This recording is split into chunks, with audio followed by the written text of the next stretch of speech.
There is nothing. Only warm primordial blackness. Your conscious ferments in it. No larger than a single grain of malt. You don't have to do anything anymore. Ever. Never, ever.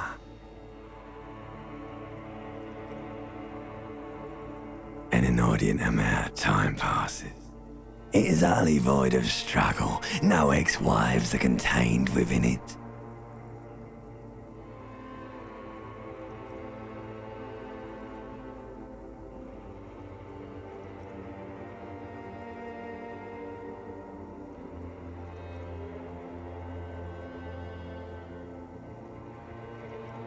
You got it, sweet brother. Nothing upon nothing upon nothing. Coming right up, sir. Smooth passage.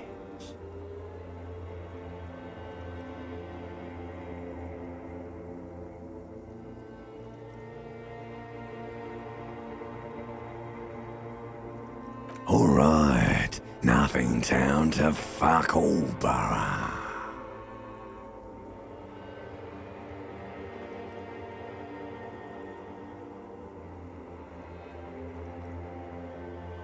Do you want me to upgrade that to a one-way trip, sir? The Song of Death is sweet and endless. But what is this? Somewhere in the sore, bloated man meet around you. A sensation.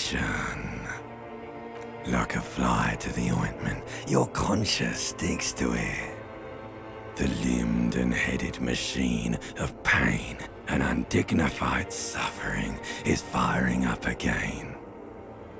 It wants to walk the desert, hurting, longing, dancing to disco music. The stench of liquor rises from your mouth, and with it, an ungodly headache. A fiery streak penetrates your skull, trying to force your eyes open.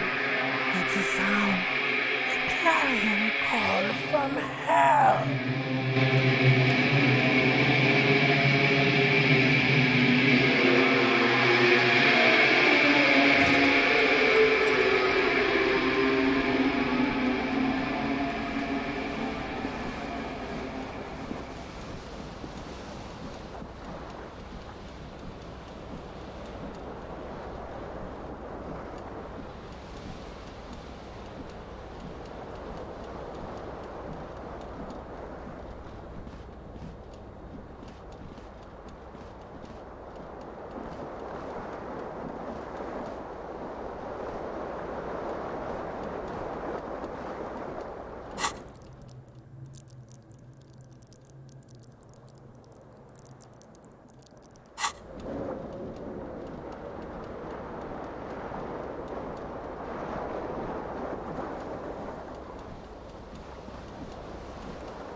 You hear a jingle. Keys are clinking in the pocket of your flare-cut pants. It says, whirling in rags, on the aluminium keyring. There is a single key on the ring. The number 1 is etched on it. It should open the door.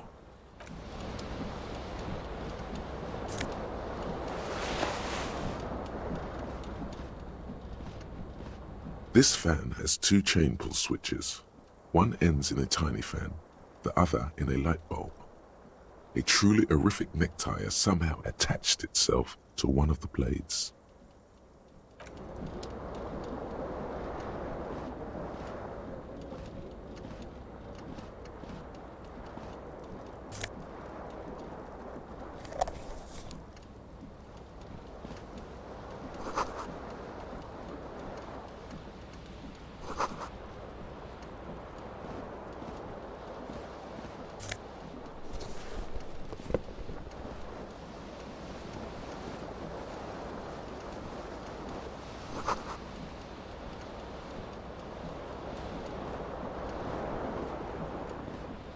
The window stands broken in its frame.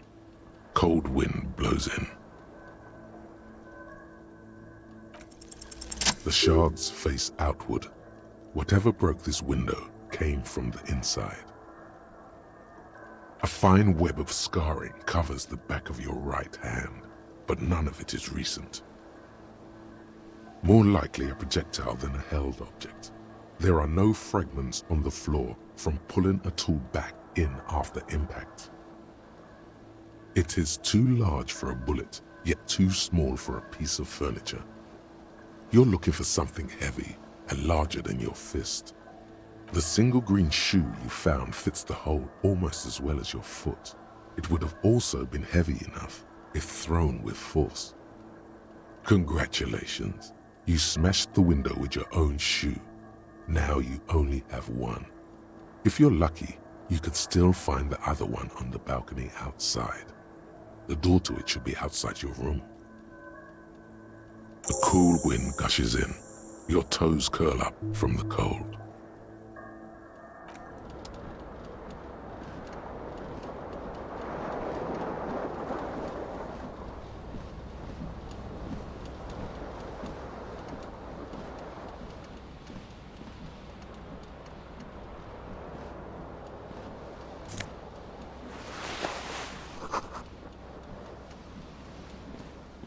A mirror hangs above a bent and broken sink. In a fierce discharge of masculine energy, someone has ripped half the faucet off. Hot water sprays from the base and steam covers the mirror. You cannot see yourself, just the outline of a man. Suddenly, you realize you have no memory of the face that awaits you there, underneath the soft vapor. Really, all recollection of the person you are, the people in your life, and even the world you're in has drowned in a sea of blood alcohol. This was no mere night of drinking. It was a deluge of world-ending proportions. Really, all recollection of the person you are, the people in your life, as you slowly reach your hand towards the surface of the mirror. Abort. You clearly have not thought this through. You won't like what you see there, and you will never unbecome it.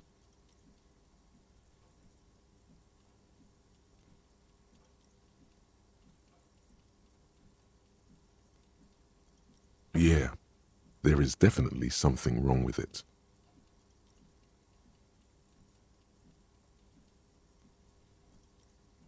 Where to even begin? There is the bloatedness, then the swollenness. It's like there's an upholstery of alcohol underneath your skin.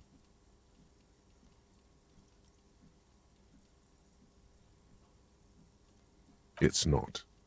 It's swollen and snail-like, wriggling between your fingers. Bet you are. Your nose feels like a small balloon in the middle of your face. It hurts when you honk it. It doesn't appear to be a particularly tiny nose either. Not with all the drinks it's absorbed for you. Behold.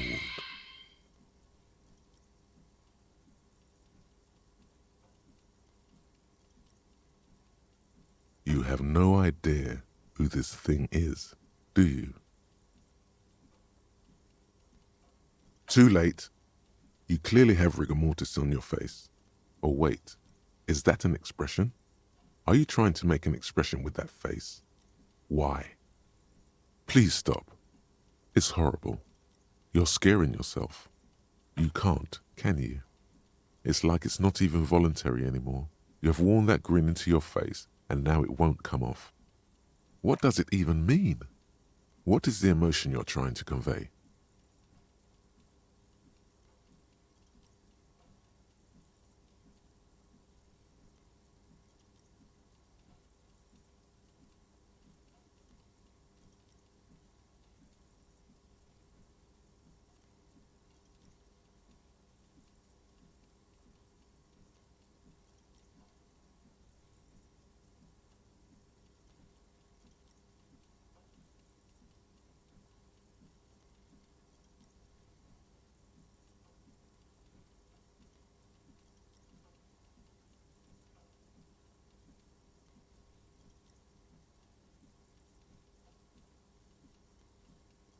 There might have been, 10 years ago. It's little more than a cadaverous spasm now.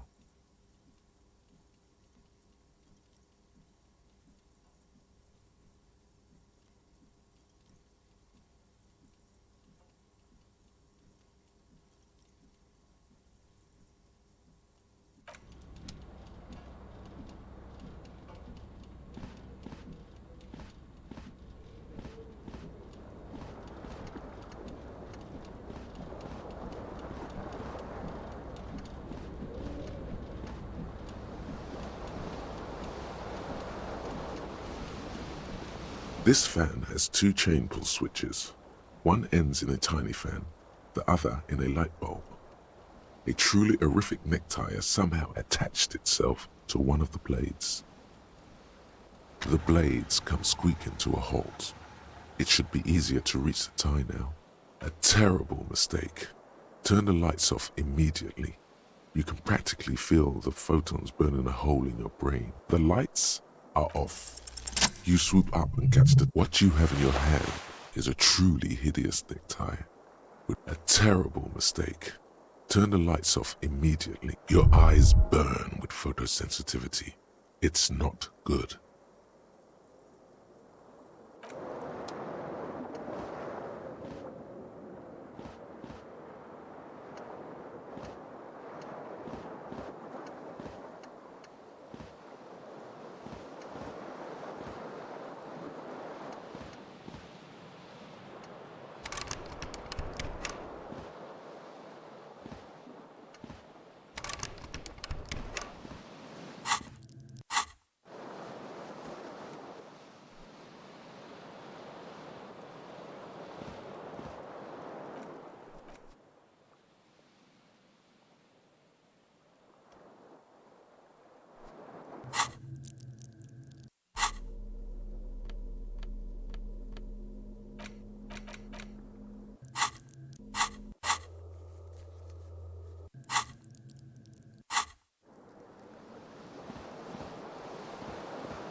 The window stands broken in its frame.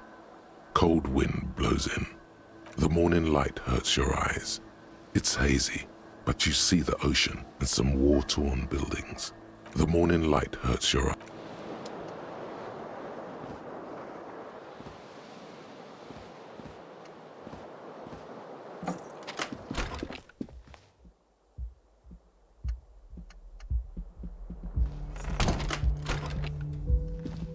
Hello, officer.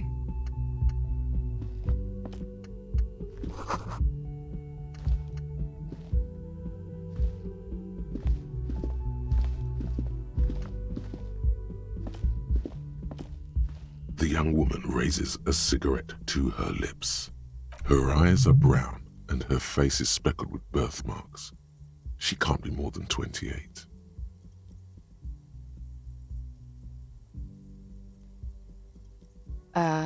No.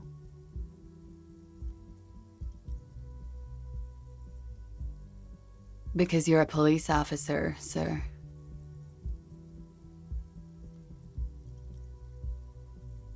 I'm not, unless you've been shitting us all this time.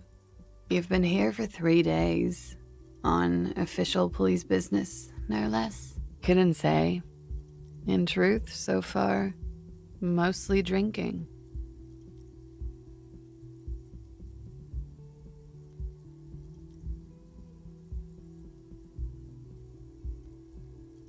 Of course.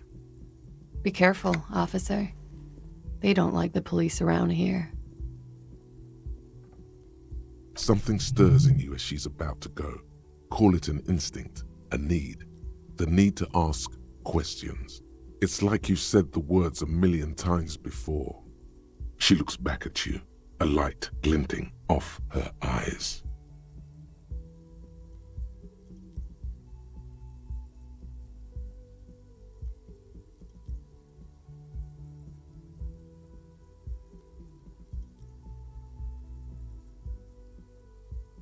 You're a cop, Harry.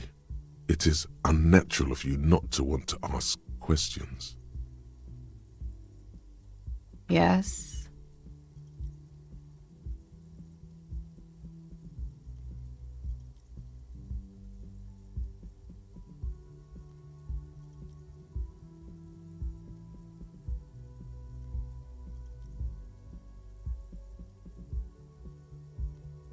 There was the usual ruckus.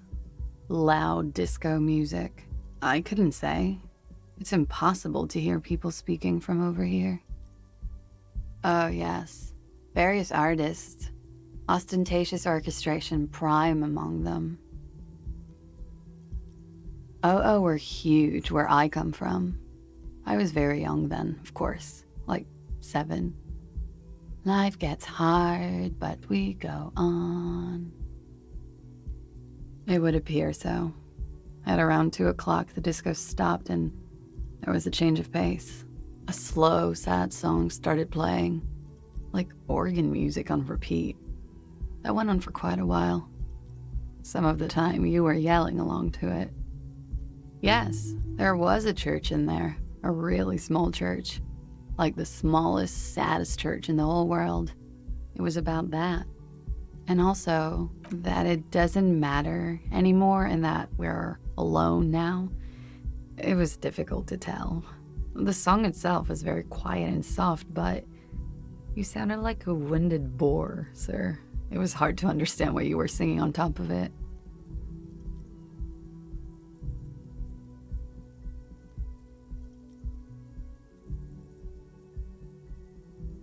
Then you started screaming and trashed the place.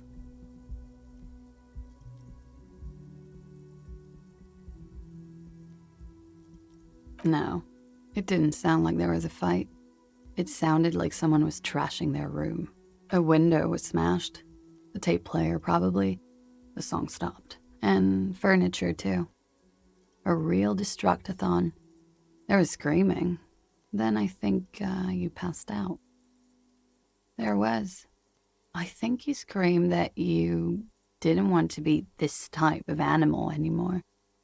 I may have misheard, but it was sort of memorable. I went out afterwards. Everything was quiet by then, around 4 or 5. And that was it.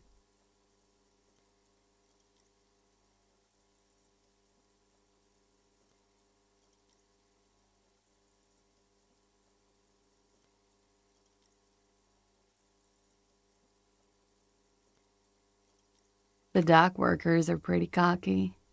They think they're police enough. At least here on the coast. I can't say about the rest of the city.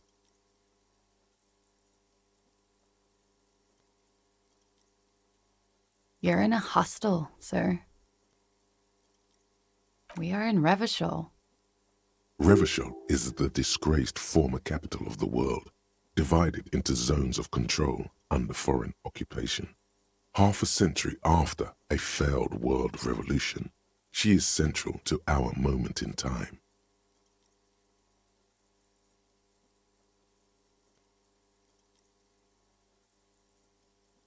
You sure look like you're from Revachol.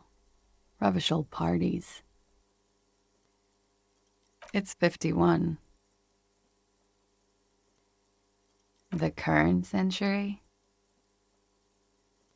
Centuries don't have numbers, they have names, and this is the current one.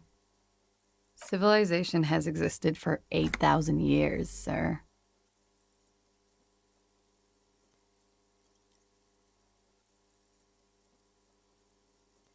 You're right. There is nothing funny about civilization. Glad to have been of assistance.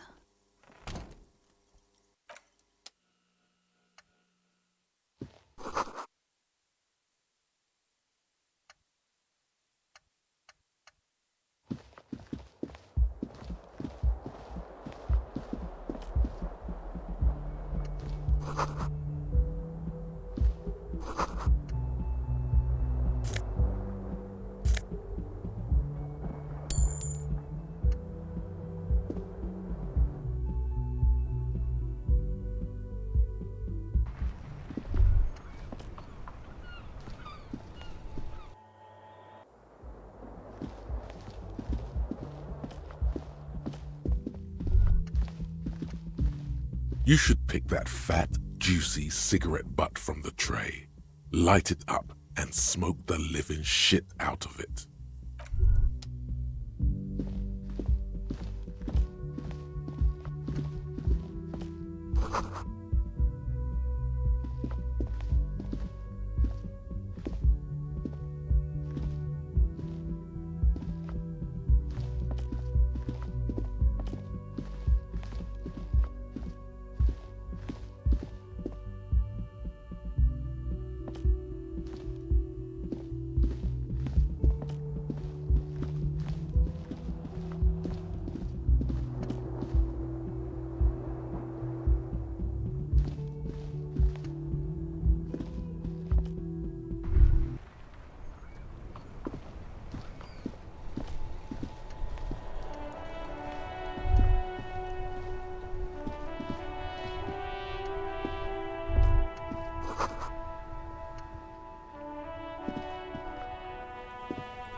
There they both are, two identical shoes, both copiously green and indiscriminately snakeskin, reunited on your feet, like two baby crocodiles.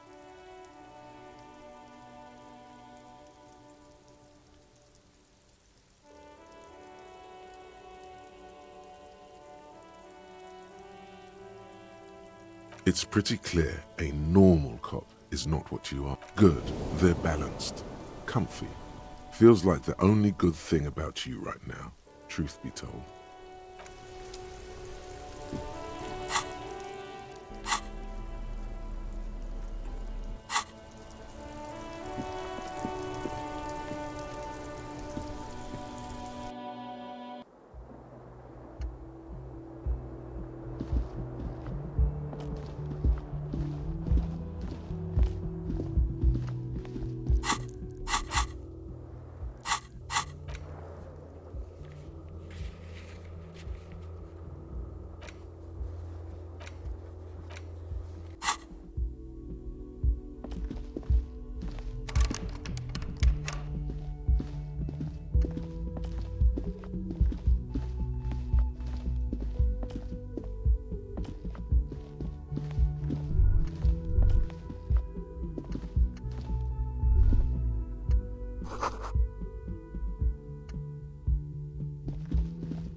You should totally sing karaoke here, the first chance you get. Your emotions need to be expressed. People need to know your vast, oceanic soul.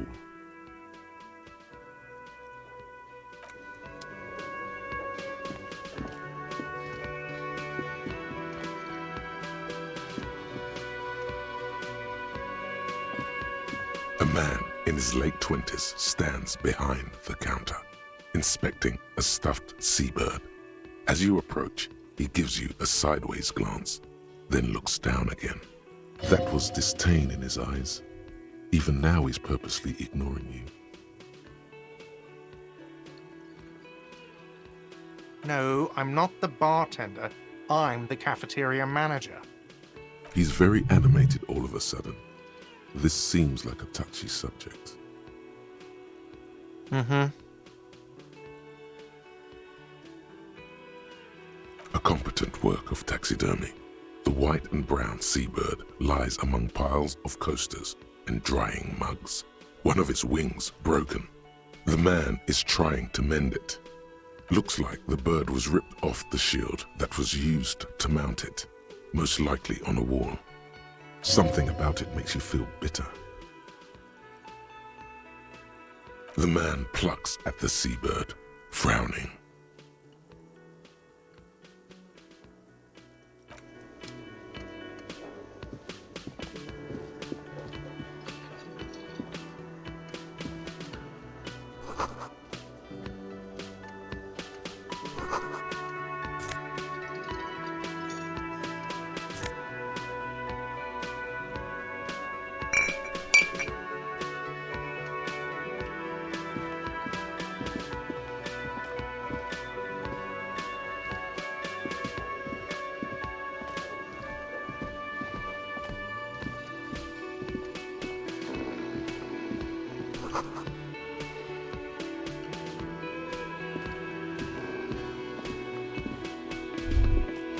That sugary black rum stain on the counter makes you teary-eyed with joy.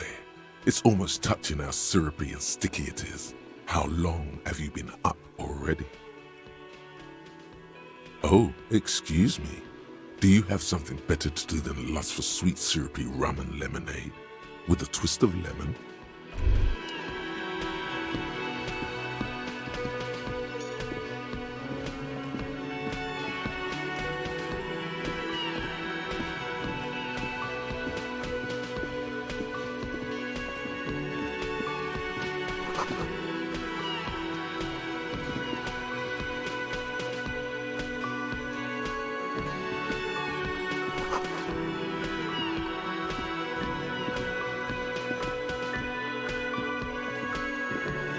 Hello, sweetie. You shouldn't keep your colleague waiting.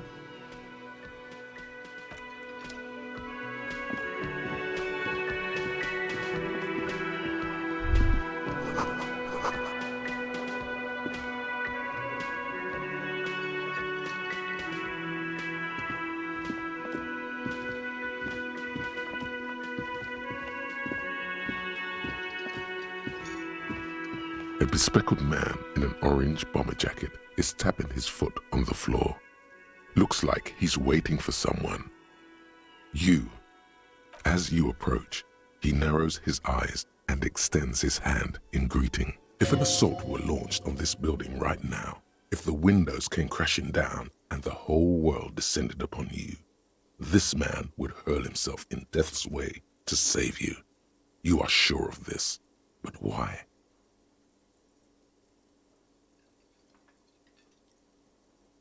Hello, I'm Kim Kitsuragi, Lieutenant, Precinct 57. You must be from the 41st. You realize he's waiting for your name. This is your chance to come up with a really good name for yourself. Get creative. Conceptualize. It looks like we had a little scheduling error on Sunday. Saturday too, actually. Have you had time to talk to the manager here?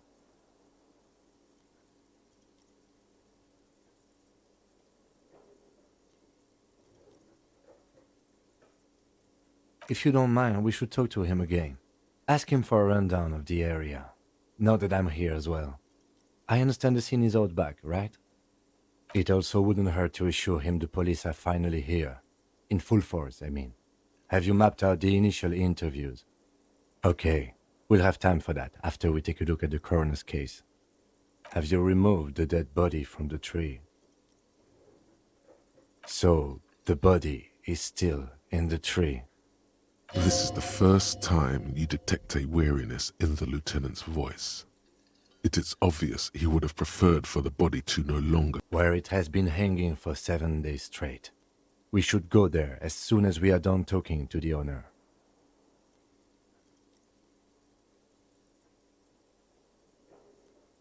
After you, officer. If you're about to embark on an investigation, shouldn't you have a badge?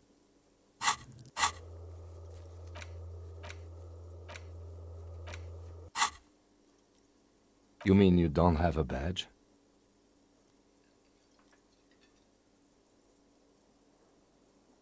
Losing your identification card is a serious matter.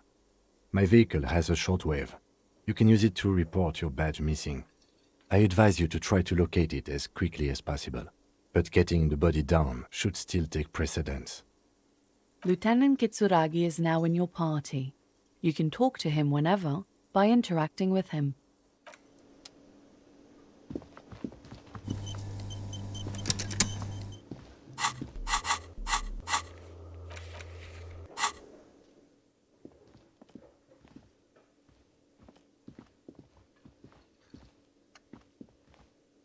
Yes?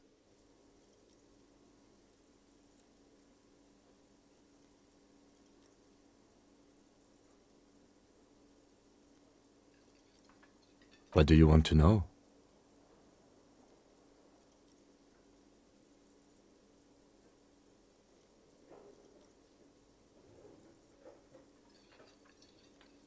I'm afraid you and I are pawns in a pissing competition. You don't know? I assumed you were in on it.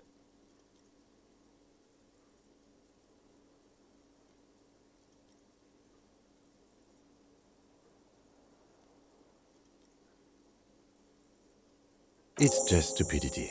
We shouldn't waste any more time on it. If you want my take, ask me after we've inspected the victim. Was there anything else you wanted to know about the case?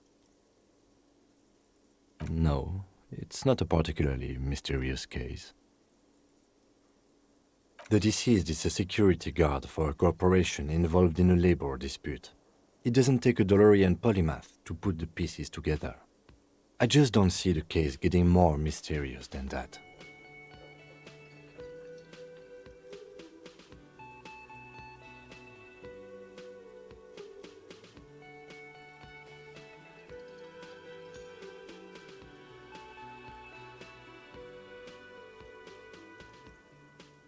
I'm relieved that you agree. Anyhow, let's get back to the case. Was there anything else you wanted to know? Good.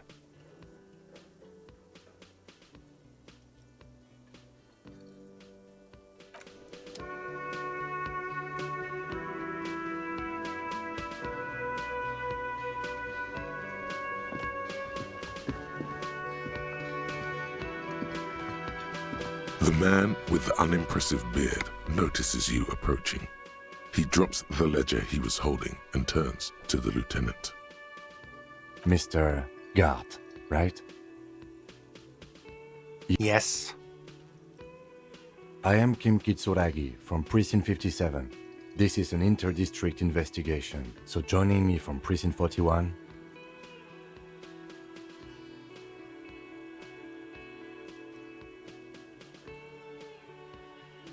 Right. Now, I know it took us a while to arrive at the scene. It also took you a while to call us and report the dead body. It was you who placed the call, yes? No, I only just got here. It was probably Sylvie who called you. She usually works the bar here. I'm only temporarily taking over her duties.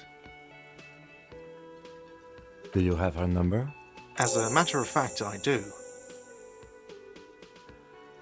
You said you just got here. From where? Are you a local?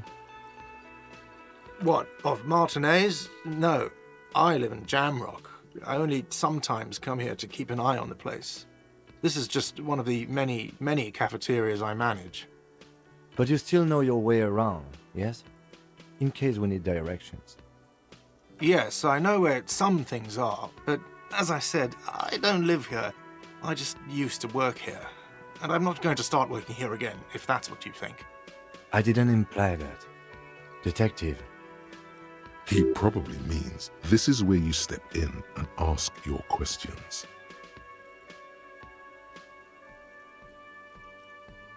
His face expresses profound doubt in your having this.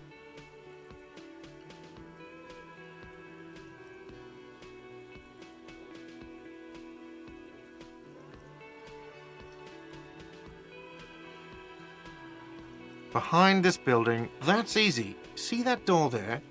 First you exit through that. Then to your right, you should see a... She went away because none of your business. Extra fine.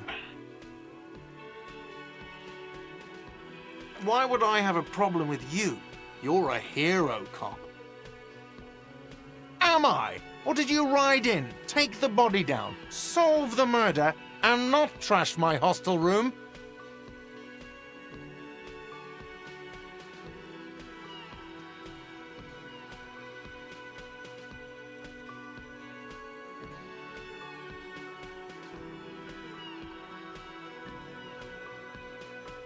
Oh, it's not. You're right, it's not. Let's go. Not so fast. You owe me 130 real. Oh, you don't owe me shit. Well, officer, you're right. You don't owe me shit, you owe me money. We do not need to assert ourselves here. We only need instructions from him. This is the proprietor, remember? You know, I get this all the time. Some hobo comes in here or some backpacking arsehole off the boat. The next day, when they can't make their fees, they get aggressive. I just never thought I'd be in this shit with a cop. Please, just give me the money. Let's see. 3 nights at a tariff of 20 real comes to 60 real. Then there's the window you annihilated. The hole in the window was the first thing I saw when I came to work. So don't try to tell me you didn't. That will be 40 real in damages. Another thing you've annihilated is half the bar. You've run a tab of 30 real. Actually more, but we'll round it down to 30 for your hard work maintaining the stability and order of Revachol. That's 60 plus 40 plus 30 equals 130 real. And yes, real is still money. What are you, brain damaged?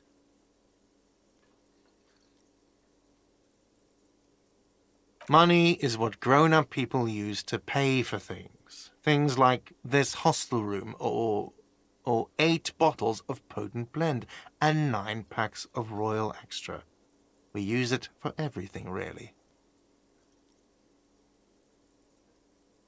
There's a shuffle of nylon as Lieutenant Kitsuragi looks for something in the pockets of his orange bomber. That's Cop 4. I haven't offered to pay because I don't have any money either. I'm sorry, but he has to pay. I can't let him stay here any longer if he doesn't.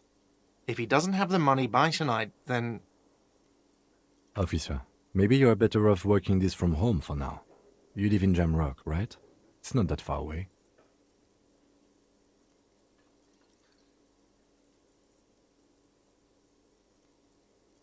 You mean somewhere else to run up a huge debt? I don't think so. The union squeezed most places out of business to fund the strike. You're better off home.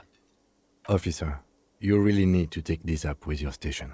I have a shortwave radio in my car. Call them, ask for assistance. We have... Good luck. By the way, where is home? The address is coming up blank, and this place sure isn't it. But you've been at this hostel cafeteria for only 3 nights. Where were you before? You had to be somewhere. You don't really know, do you? South, maybe. Doesn't sound like somewhere you can stay if you run out of money.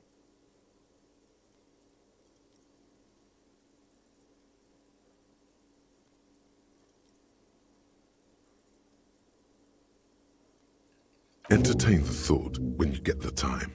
Maybe being a hobo and a cop has its advantages.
Yes?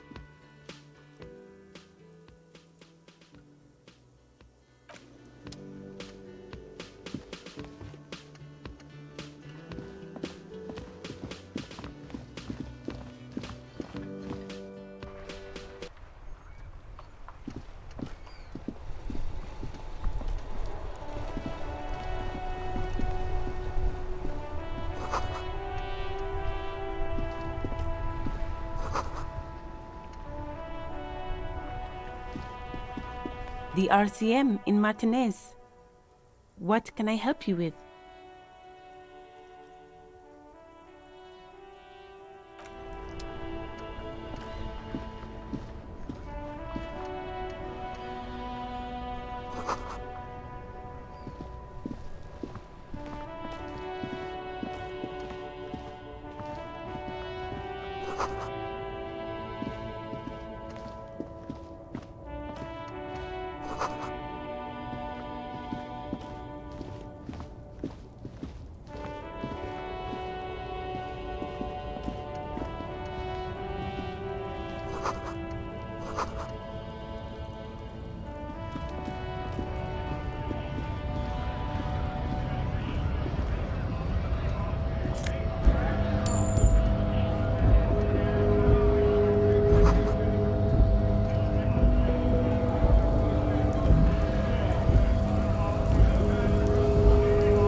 have a right to work.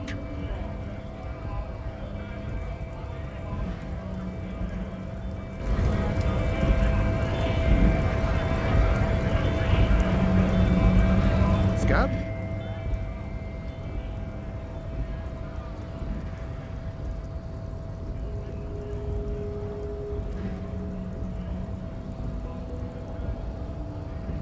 I was just messing with you. No one's ever seen a cop scab. Imagine, you cops going on a strike, but then another cop comes in and says, let us cop for less money. Speaking of, what brings the RCM here? To the Wild North? Come to see the strife?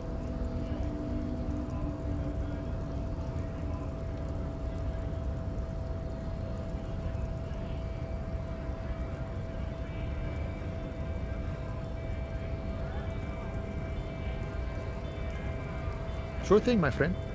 I can help you out. The coin narrowly slips by your outstretched fingers and falls to the ground. Oh, I'm sorry. Didn't mean to throw it like that. It's a thing we harbor. Was not meant as provocation or ridicule.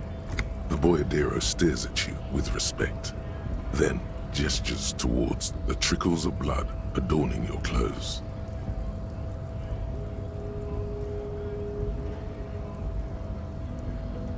Right, always glad to help out the RCM. We're on the same branch, you and I. Humans, I mean, not slithering scabs.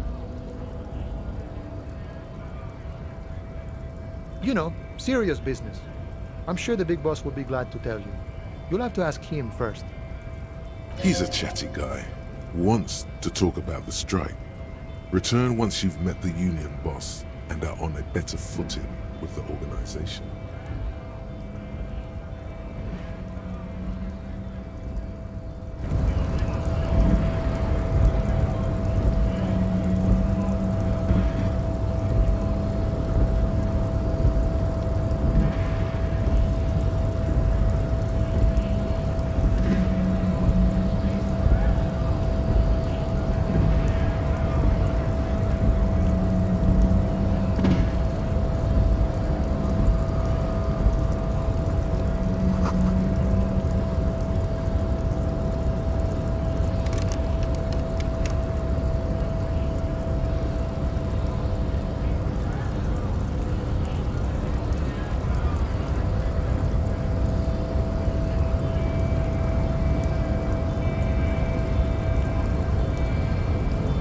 body betrays your degeneracy. Yeah, Measurehead. His body totally betrays his degeneracy.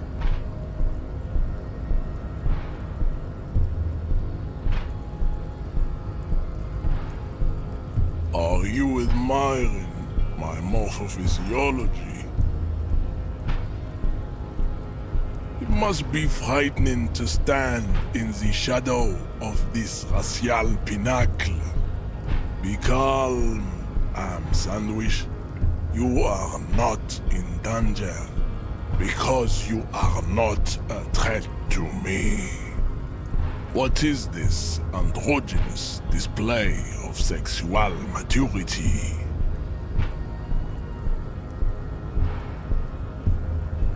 Merely standing up makes you sweat profusely.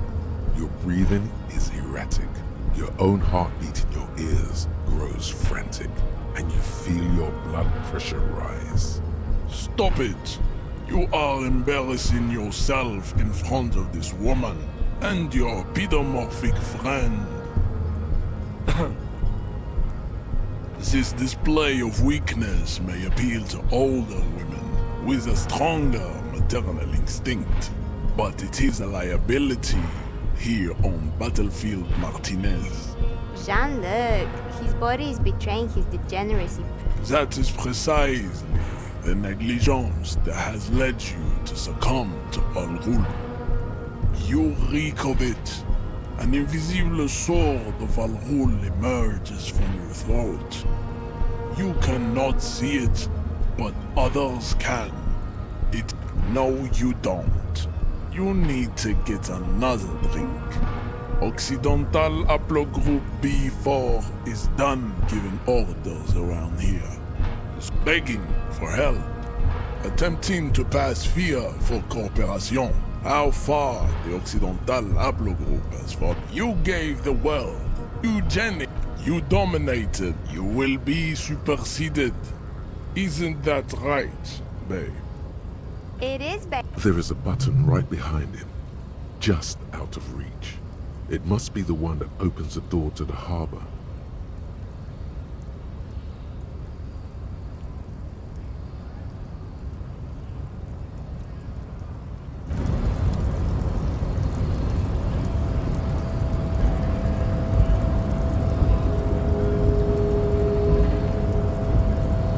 Last we saw, your race was being superseded by the Seminese.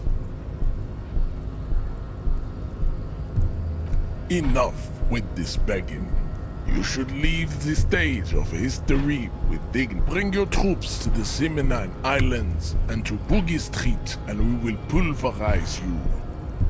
The walls will be lined with bottles of Al-Ghul, your beloved beverage. Inside, we will store the odes to homosexuality you call art, and your microcephalic skulls. Ask what kind of races there are first. Classification is core to this stuff.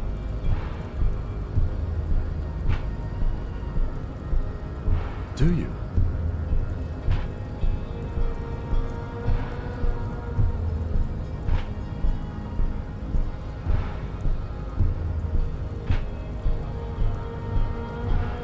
The lieutenant looks toward the harbor's electronic door, and then, to you, he lets out an audible sigh.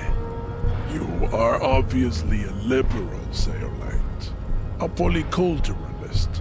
I can see it from your love of microtechnology and your sartorial choices. Do not deny your friend the truth you have denied yourself.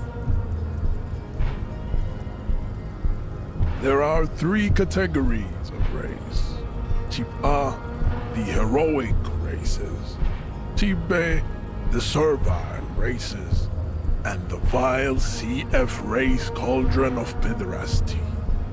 Which one do you need education on?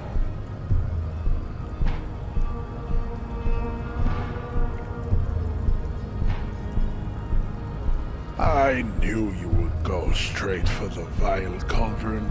Everyone does.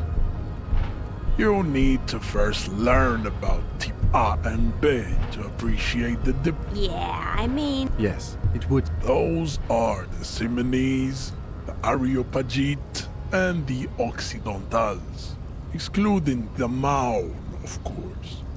The Maun are riddled with eczema to the point where they find it impossible to smile. They are all lactose intolerant, a common result of inbreeding. A receding genetic pool has led the Maun on reprehensible street parades in Maun cities like Stadskanal and Vredefort, wearing wooden clogs on their feet and little green tassels on their hats. You know them by the names of their nation-states: the Oranese, the Gotwaldians, and the Königsteiners. My people simply call them Maun. The Maun are proof that you can have too much Occidental racial purity and tassel-centered culture. Inbreeding has led to a lactose-intolerant subrace whom no one can take seriously. Colorful tassels are, let's be honest, not a good sartorial choice for this century. You might want to avoid wooden clogs too. The Vespertines and Messenians of Vesper and Messina, the ancient Meteorans of Meteo by the golden Pisantic Sea, the Suren of Sur-la-Clé, and even the North Königsteiners, all have Type A race propensities. The other large Mondial civilization, the Mesk, are too yellow and oleaginous to count as a heroic race. True, they are violent and expansionist, but they have a glandular problem. Overproduction of sebum. Sebum is leaking into their brains, making them listen to El Mariachi music and eat toxic minced meat-based food, which in turn only produces more sebum. As proven by the Maun and the Mesk, Occidental Type A is in retrograde. The Simonese and the Areopagite are on the ascent.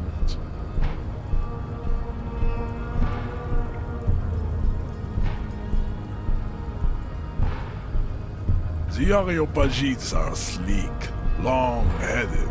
The Simonese are powerful, mesomorphic. The former is an immutable progenitor, unchanged since the Super Isola of Pericarnassus. Ancient brains rest in their slender skulls. The latter is perfected and adapting. Together they form the Simeno-Areopagite or Simeopagite super race. That is all. There are no more Type A races in the world. Nature was not capable of more. Type B are the unheroic races, amorphous non-competitors of the great race. The Khoikos and the Vacholier, they are mud-colored people. To an untrained eye, the Khoiko appear white and pinkish, like a ham sandwich. But look into their eyes and you will see. They are of an indistinct muddy color, and so is their skin. Unhealthy, sweaty, and ashen. Pinkness is a racial quality that has to be earned through centuries of advanced ballistic warfare and cultural domination that the Grad people have undergone for drinking Al Ghul and smoking the degenerate tobacco and for eating potato. The Khoiko, the countless micronationalities of Grad, are all inexplicably obsessed with potard. The only thing they like more is dividing into microscopic ethnostates, like political amoeba. The Vacholians, halfway between Type A and the racial cauldron. Too mixed to know right from wrong. You tried your degenerate little revolution.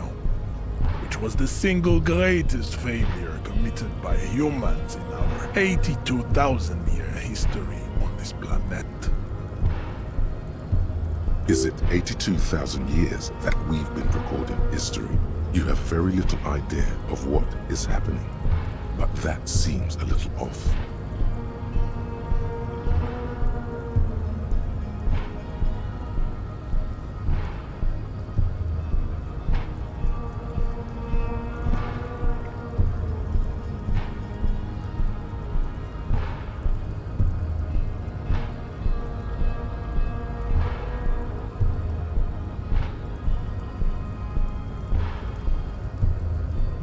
The revolution came to Rabashol from Grad, in Zaraz-ridden potato carts.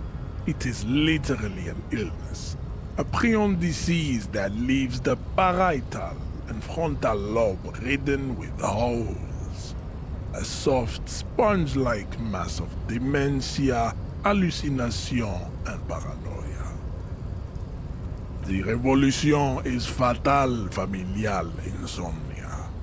A hereditary prion condition passed from the Khoikhoi to the Occidentals. But not sexually. Probably through trade routes and potate acid, the prime component of the potato plant. Enough of Tibet mediocrity. Tips CF are a museum of failed chimeric experiments and tragic maladaptations.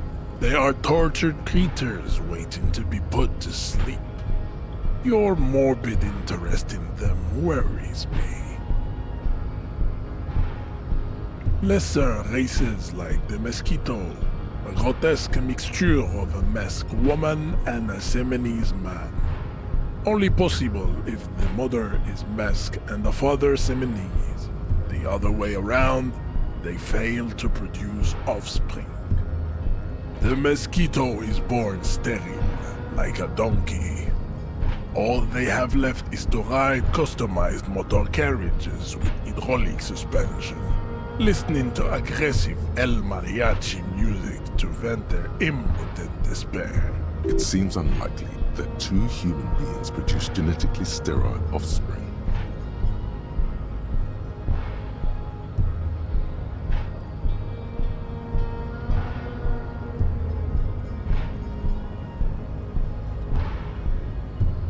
You are right. You have misunderstood. Then there is the Seminokoiki Chimera. Are you sure you wish to know of the Seminokoiki Chimera? It is not an aesthetic site. The Khoikhoi, as you know, are very servile, especially when they meet the rich man. Racial scientists have toyed with the idea of crossing the Semenese with the Khoikhoi to produce a super worker of Semenese strength and Grad servility. This will never happen. The Semenese and the Khoikhoi may have similar interbreeding problems as the mosquito. We will never know precisely. No Semenese man could maintain an erection in the suffocating potato stench of a Khoikhoi woman, or Khoika. But enough. It is cruel to entertain ourselves with the deformities of Type CF. Were there any able-bodied races you needed education on? You understand nothing. To solve the great race enigma, you have to first ask yourself, what is the race enigma? You have not even worded the mystery, let alone solved it. You need to internalize what you have heard here today, then return to me. This clarity does not come instantly. I cannot possibly imagine what else we have to discuss, Tibere Vasholian. Your love for disco music and venereal disease?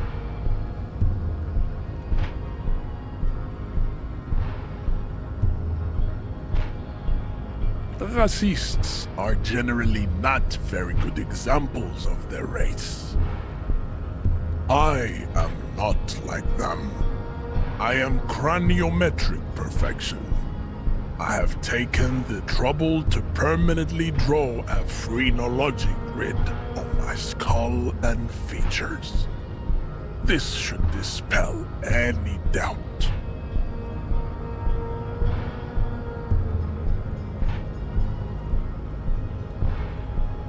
Your silence betrays your inferiority. You do not have a reply. You should enter a deep race slumber. Perhaps in 4,000 years there is need for a servile homunculus. Don't be vulgar. White or not has got little to do with this. The race enigma runs much deeper than that.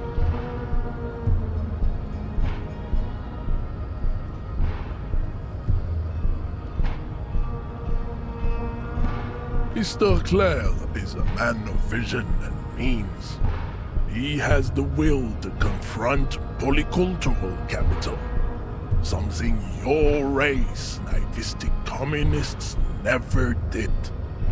Also, to serve is noble. It takes discipline. Your petulant individualism has only contributed to your race failure. It is lax and moronic. Jam. Individualism. You have gotten these ideas from degenerate youth culture, have you not? You have picked them up from rock and roll songs? Offshoots of the Seminoles people invented disco while having sex under the influence of cocaine. It is a shame upon my race. But what is done is done. I am not surprised you enjoy it so much. This has happened to many of the side products of the inevitable cultural victory of the Seminoles race.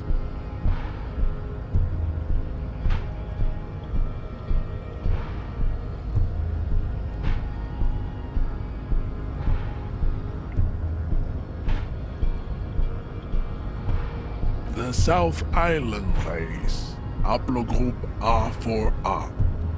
We are the rightful masters of the Insulindian archipelago. We descend from the Areopagites of ancient Pericarnassus and arrived here 4,000 years ago, millennia before you. We are the future. That is all you need to know. I am a descendant. The narrow streets of Ulimbuir are with me in my genetic dreams. I see young Seminoles women walk into the grey mass on Ile de Fantôme, waiting on immaculate conception from the pale. Good.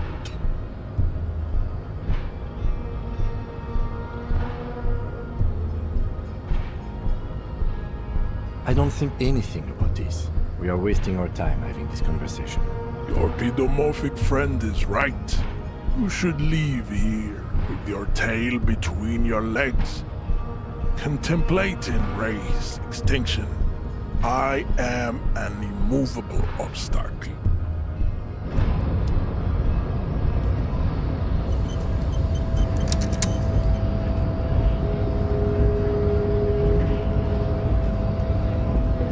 Yes?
old monument stands in the middle of the traffic island, pointing toward the sea.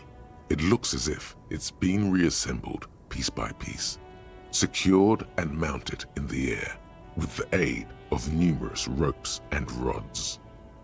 A silver plaque on the statue's pedestal reads, "I am Philip III, the Squanderer, the greatest of the Philippian kings of Revachol, son of Philip II, the opulent, father of Philip IV, the insane."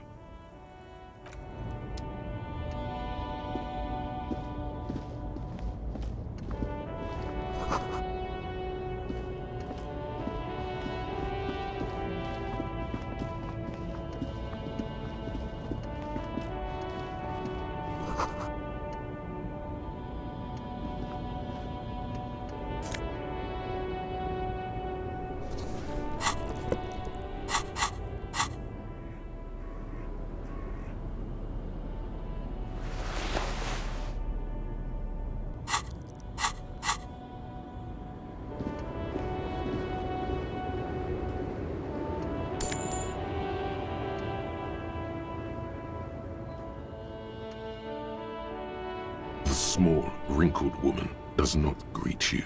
She nods along to something on her radio. A photograph is clutched in her hands, and there is a warm smile on her face. It's the warmth of a winter night's fire.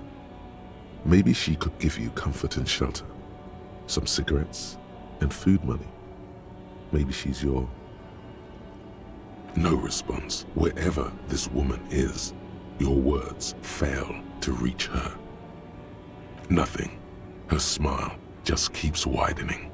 Her hair is gray like lead.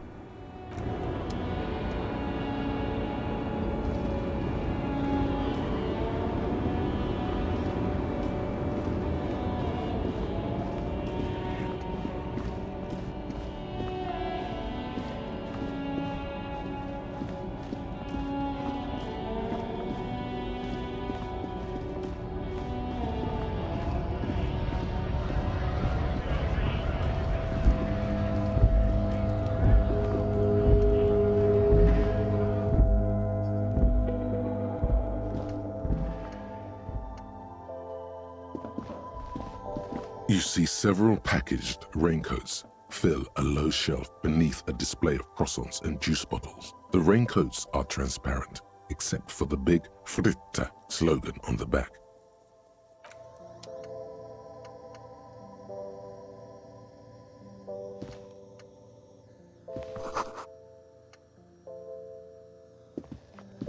Welcome to Frit. Feel free to look around or something. Everything is out on the shelves. What's that magazine she's reading?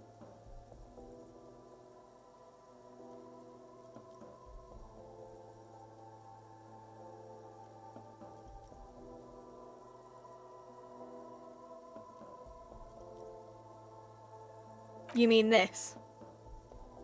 This is Pop Stars. It's got, like, Looks like it also has something called Police de la Mode, featured on page 34. This speaks to you.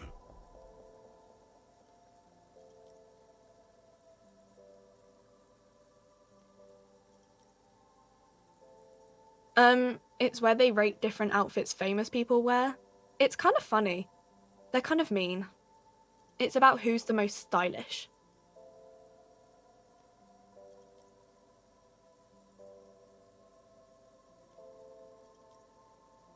Benita. She's a model. Usually it's a model. Or a singer-songwriter. Or a model.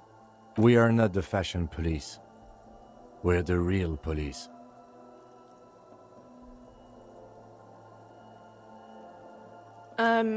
Okay. I'm not really supposed to be chatting to anyone, but, I don't really know anything. I mean, I know it's there, but I haven't seen it, so... Not really. No. I didn't know him at all. I don't know, really... long. I don't know. No need to worry. It's just standard procedure for us to ask around. If you hear anything, let us know, okay?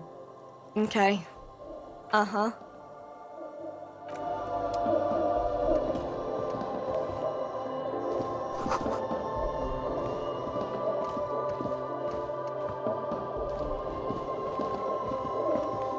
The tear machine stands in the corner. A sign says, 1 bottle equals 10 cents.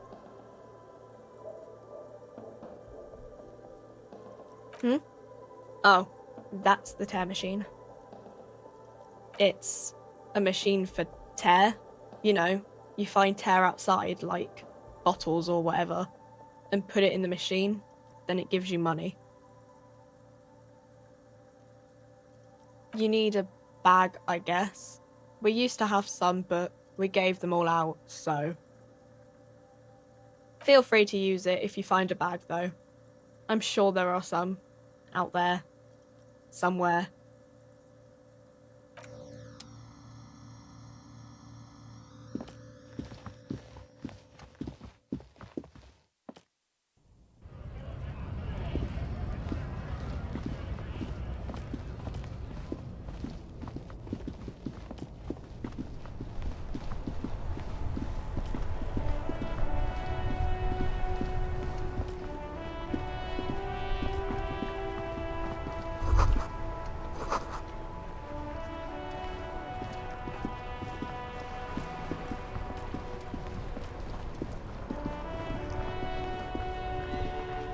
Before you stands a motor carriage. The bodywork is covered in blue and white livery, bearing the number 57. Vapor emanates from the large engine on the back of the vehicle. It hasn't had time to cool off yet. This must be the infernal machine that tore you from oblivion. In the cabin, you are welcomed by a set of steering levers, a radio microphone on a hook, a pull-out toolbox under the seat, and the soft glow of the fuel preheater gauge. A metallic drawer slides out from under the seat and clicks into place. The tools inside are neatly organized. Take what you need, officer. It's going to be a long case. I'm not protective of my tools, like some men are. He's clearly a little protective of his tools. But what can you do? Work is work.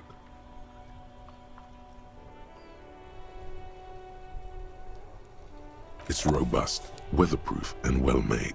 Police issue, blue. Lets you see things in the dark you would otherwise miss. The pry bar feels nice and cold in your hand, heavier than you'd think.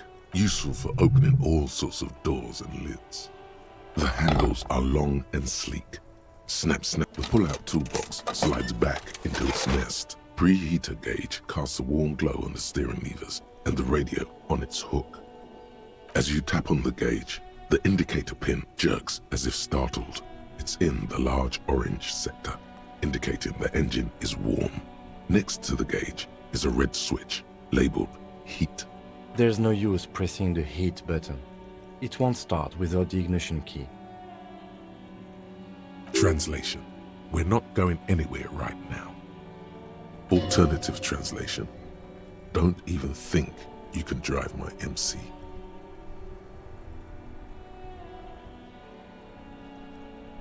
The frequency tableau lights up and the green button labeled Prime Line glows like a feline eye. And then you hear something. The soft purr of electrical kittens. Radio waves cast far and wide over the metropolis. A woman's voice greets you through the static. This is Precinct 57. Hello, Lieutenant. How may I assist you? Hello, Alice. Please assist our colleague from the 41st Precinct here. I'm putting him on. Operating the radio is easy. Just be confident. You've probably done it 1,000 times. This is Officer Alice Demetri, Precinct 57. How may I assist you?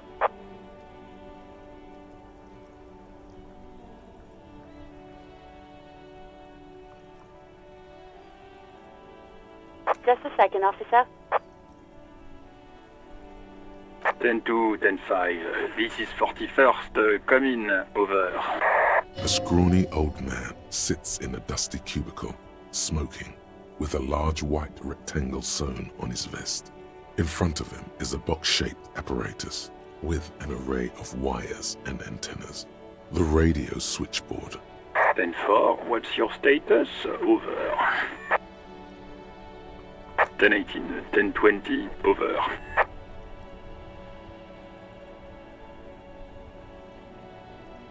take your message, sir. Over.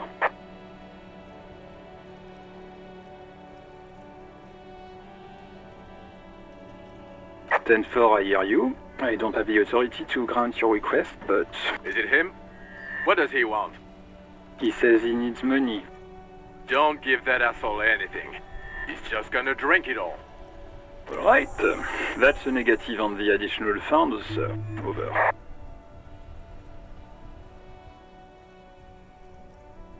He says it's important to the case.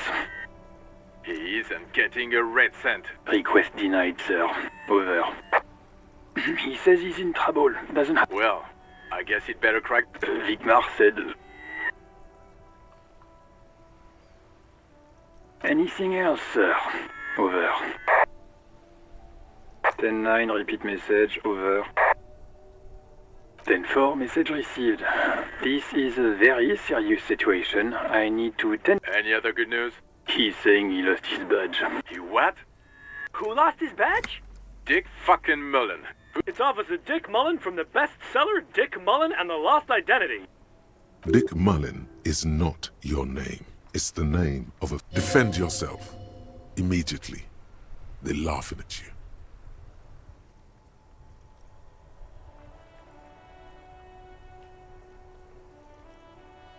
Ten-4, I hear you, officer. I'm just going to make a note here that you are in pursuit of your misplaced badge. Over. Fuck me. Mac, come here. You've got to hear this. Dick Mullen lost his badge. What's going on? Super Cop here lost his badge. He lost his badge. He lost his goddamn fucking badge. 10-9, come again. I didn't get that. Over. New Heights even for... Ask him. Ask him if he's lost his gun, too. Sergeant Orson wants to know if you lost your gun, too. Check your pockets. Check your... Holy fuck. You don't know where it is, do you? Okay, it's gone. Your gun is most definitely gone. 10-9, come in, officer. Did you get my question? We were wondering about your gun. 10-1, you're breaking up. 10-9, repeat. 10-9, come in, officer. Over. Come in, officer. 10-9, repeat message, please. Did you misplace your firearm? Over. The silence is almost deafening after you flick off the switch, severing the connection. That did not go well. I guess the important thing is that you followed protocol and reported your lost items. Did we need anything else here?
Life doesn't need to be a struggle.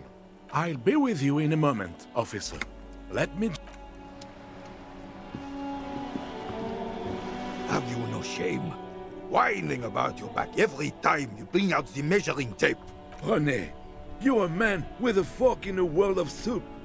Please, let's just try to enjoy the game, all right? I'm trying to, but you keep breaking my concentration. You're old.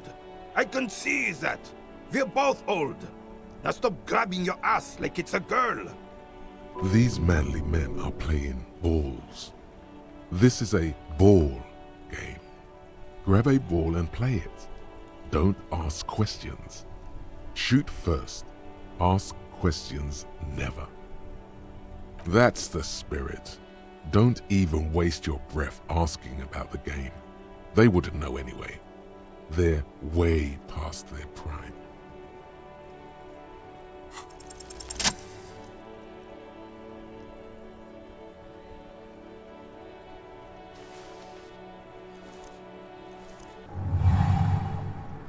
You are immediately surprised by the ball's lack of weight.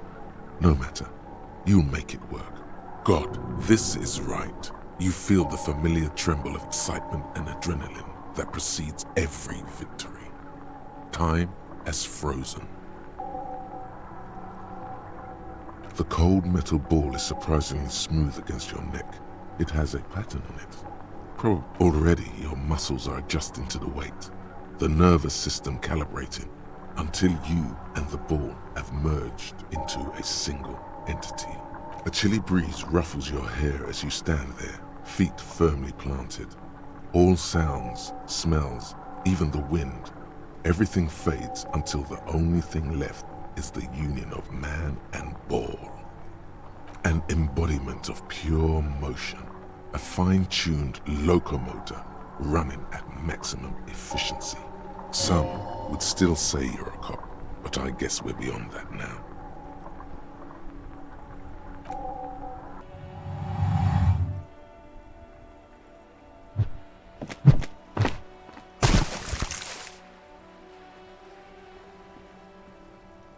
Merde! Bordel de merde! What the hell is your problem?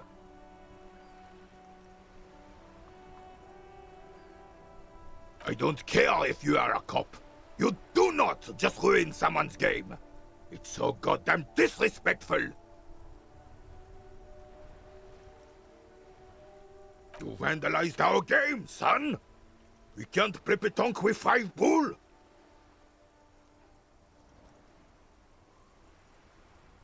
Well, it damn well isn't. It's pétanque. You ruined a pétanque game. Take it easy, René. This is just a misunderstanding, isn't it, officer? No harm done. Of course there's harm done, you orange slug. You owe us a goddamn bull. Good. Mistakes are forgiven when men at least try to right their wrongs. I believe you will try. Now, why did you approach us?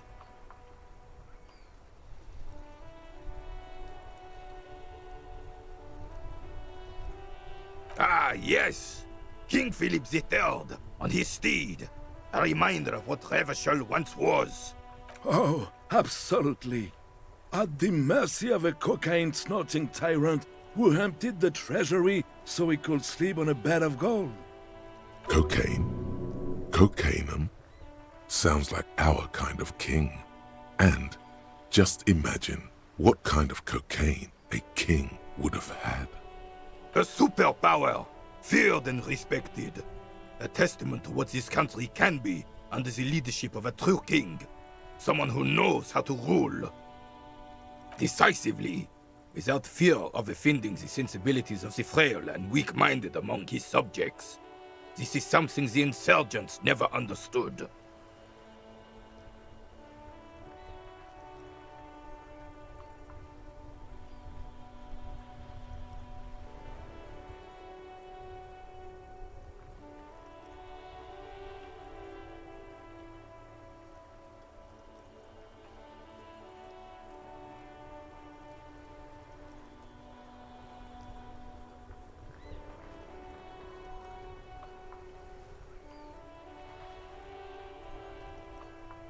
You haven't lived as long as I have, son. With age, a man learns certain things about real power, or else ends up a spineless socialist rat, like Gaston here. And the worst part of that, officer, is having to spend your days playing pétanque with an angry snake. The Carabinier doesn't reply, but his entire being communicates unbreakable resolve. Right.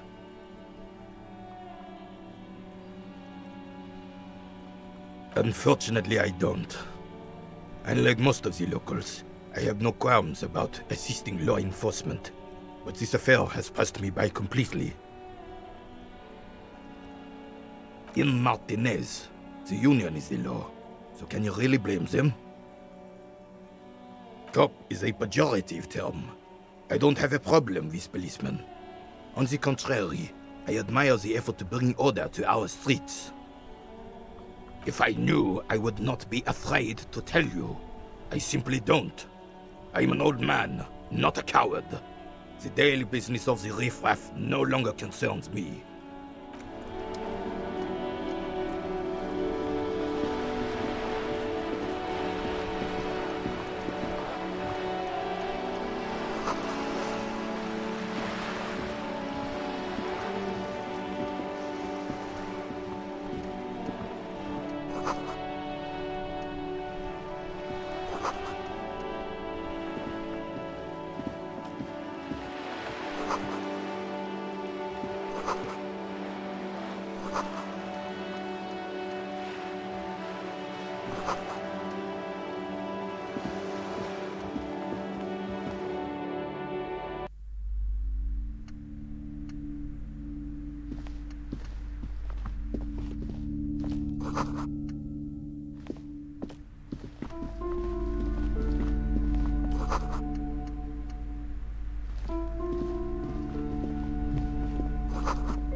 Welcome to Crime, Romance, and Biographies of Famous People.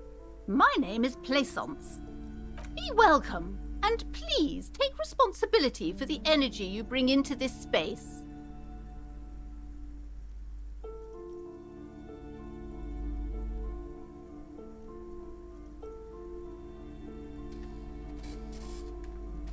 Sir, don't be ridiculous. One has to earn one's success. I am the proudest owner of our little shop of culture. Annette, yes, my daughter. I hope she wasn't slacking off again with her nose in science fiction. Tell me, was she at her post doing her job like a proper girl?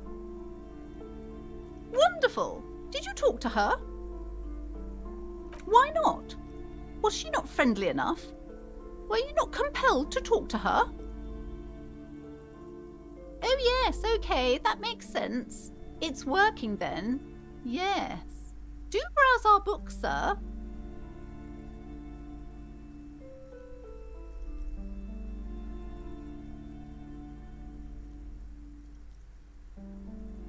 As a young girl should be, with the proper attitude, she'll have a bright financial future. The woman before you scans the store, her shoulders rigid and tense. Every now and then, she nudges her glasses.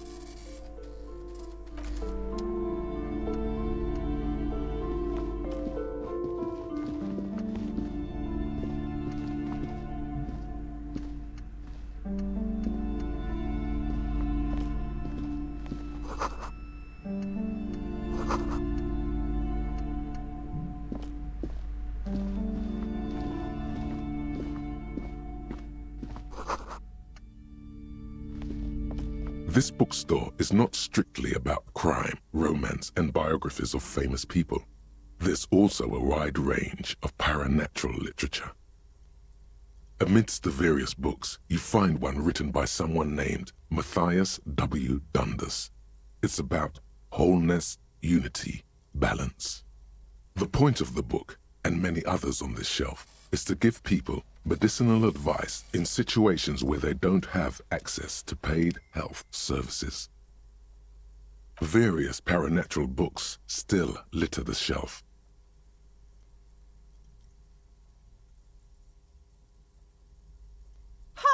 Sir, please, no browsing in that shelf. I can't have you end up, like, opening a police store next door and stealing my customers. Oh no!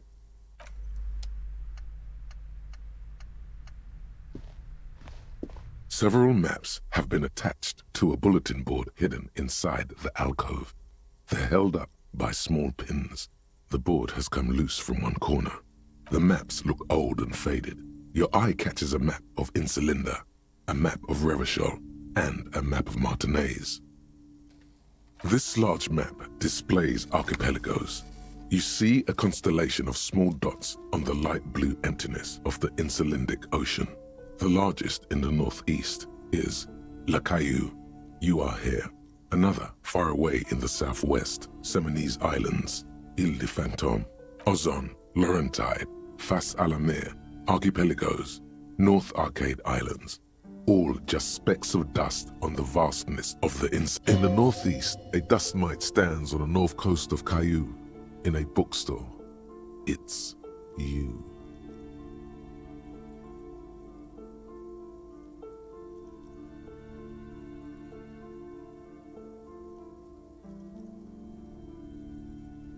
The ocean breaks apart into a tangle of cosines and azimuths, all pointing into pale nothingness.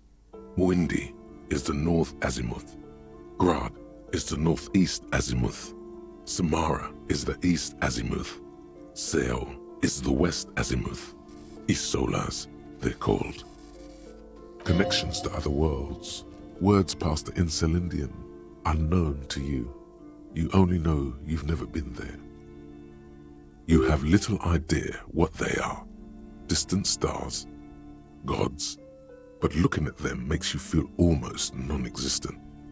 Whatever they are, the Isolas are immeasurably large compared to you, and very, very far away.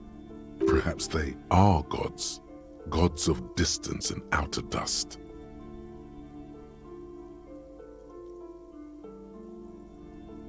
The north coast of a verdant island is shattered by the delta of a river. It is the River Esperance. Countless bridges put the shards back together, connecting city blocks to river islands. La Delta says a great artificial heart in the center, teeming with life forms and construction. To the east, rolling hillsides, Le Jardin, Stella Marie, the suburbs of Saint-Baptiste, swallowed up into the megacity. They sound rich to you. This is Revachol East. Hudon, it's somewhere to live. Not bad. Then there's Jamrock. It's bad. People shouldn't live there, but they do. Then Forburg. It's almost as bad, and much larger. Then Coal City. It's the worst. You feel you're just west of Coal City, somewhere above Jamrock and close to Coal City. It's not really a map, it's a tourist thing. A picture postcard with buildings on it, drawn from an isometric perspective. A date in the upper right corner says 48. Still, it's detailed. Could be pretty useful for scouting ahead. You see the jagged boxes of an industrial harbor, even the whirling in rags there. I'm sorry, officer. The map of Martinez is the only one available. The other two are not for sale anymore. And besides, you could scarcely afford them. They're quite valuable, though they might not look it. The map of Martinez is 90 cents, though.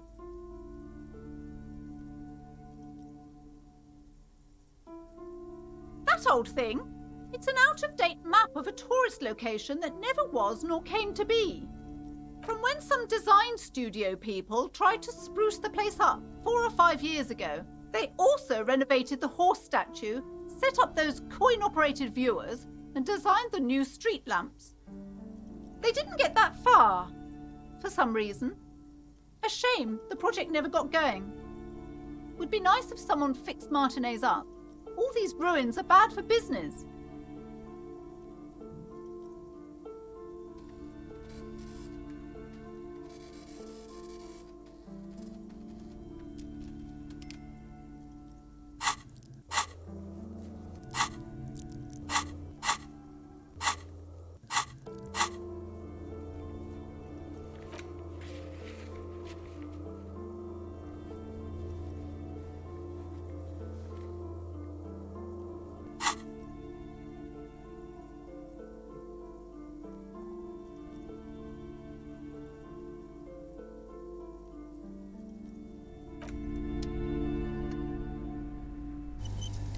Several maps have the maps look old and faded.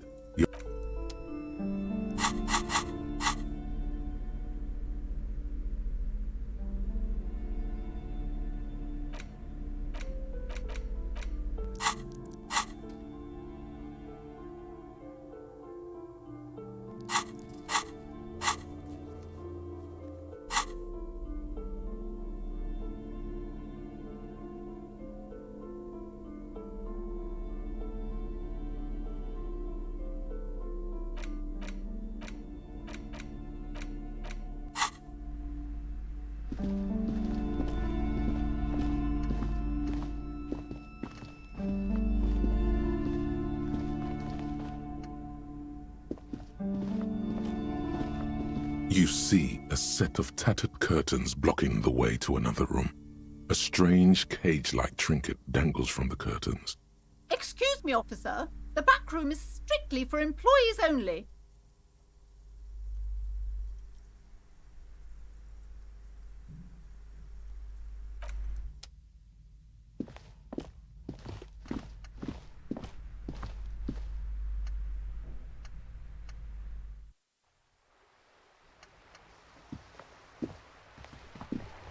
Hello, sir. Step right in. The store is open. Are you interested in a new and exciting book?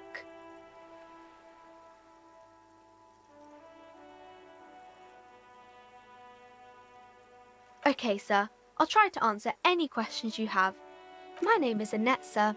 My mum, her name is Plaisance. She owns the store.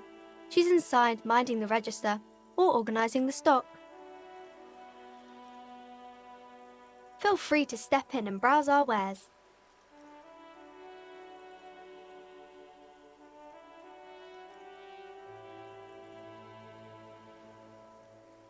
I'm signalling that the store is open. Otherwise, people might not know.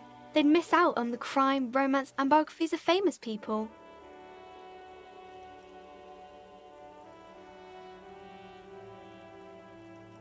Thank you, sir. I'm glad to help Mum out with the store.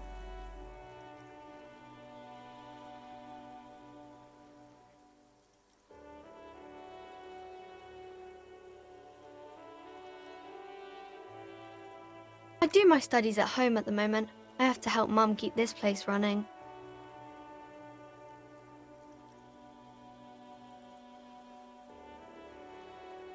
School?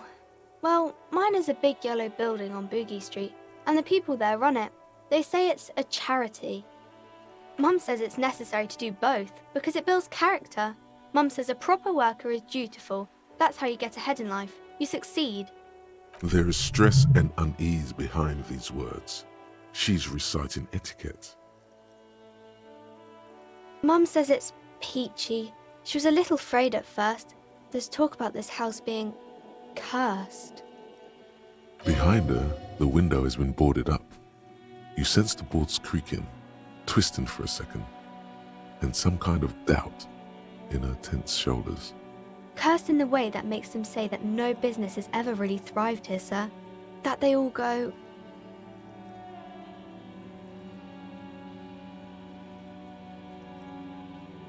Exactly, but we've been doing fine so far.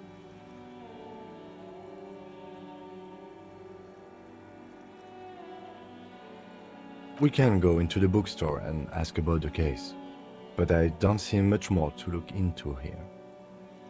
Yes. Please do also look at our wares inside. The postcards and board games are there, sir.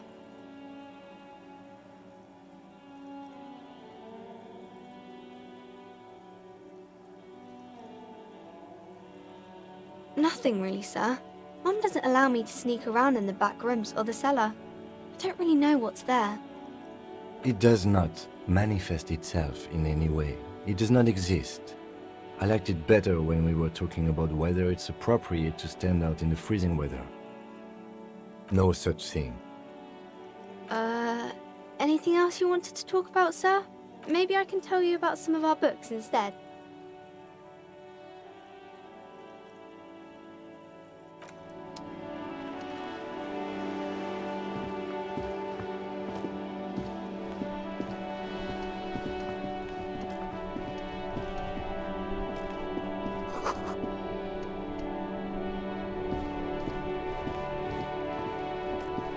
This Post Lavatorie mail collection box has been heavily vandalized with graffito. A closer inspection reveals 2 bullet holes in the front.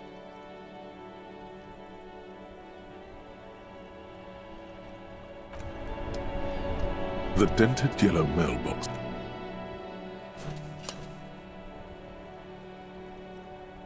The box seems happy.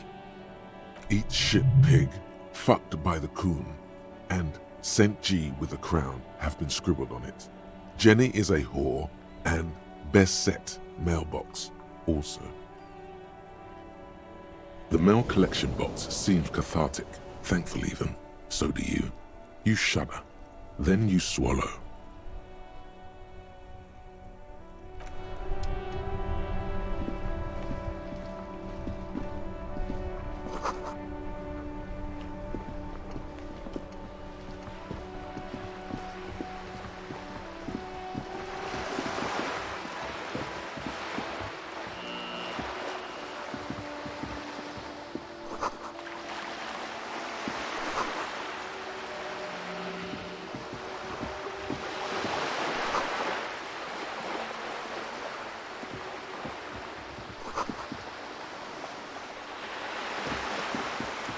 This coin-operated viewer is facing southwest.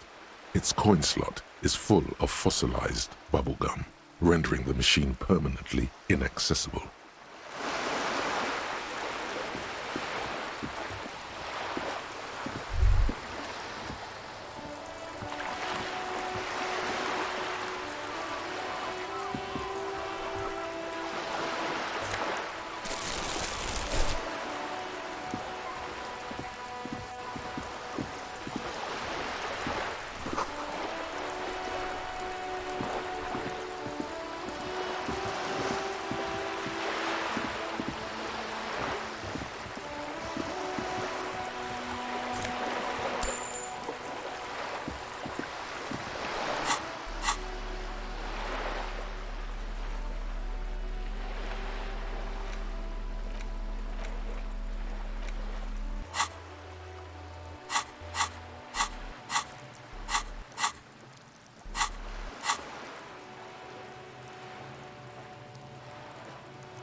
Good morning to you, officers. A burly man hangs out by the waterlock, carving up a generous serving of salami with an old hunter's knife. His eyes are fixed on a man stranded on the other side of the waterlock and on an enormous billboard that has fallen down into the canal between them. I wasn't here to witness it, but those look like tire tracks on that sign. Weird, huh? Then again, plenty of daredevil drivers in Revachol. The words "daredevil driver" sound ominous to you. Too bad it also takes a year and a day to repair anything around here, especially a waterlock. The rest of the coast is closed off till then.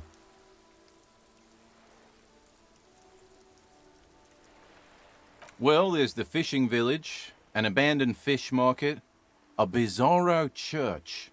Not much use to the congregation, though. There always seems to be something wrong with it. Yeah, not really much else. Just bombed out ruins. Sure thing. Want some too, officer? Why not?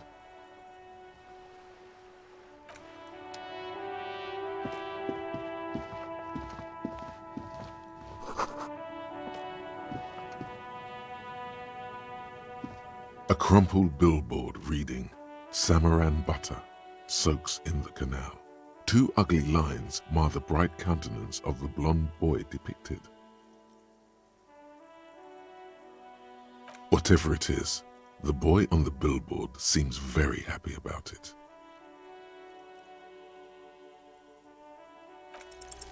Judging by the size of the impact and the parallel lines of burnt rubber, the cause was probably a motor vehicle.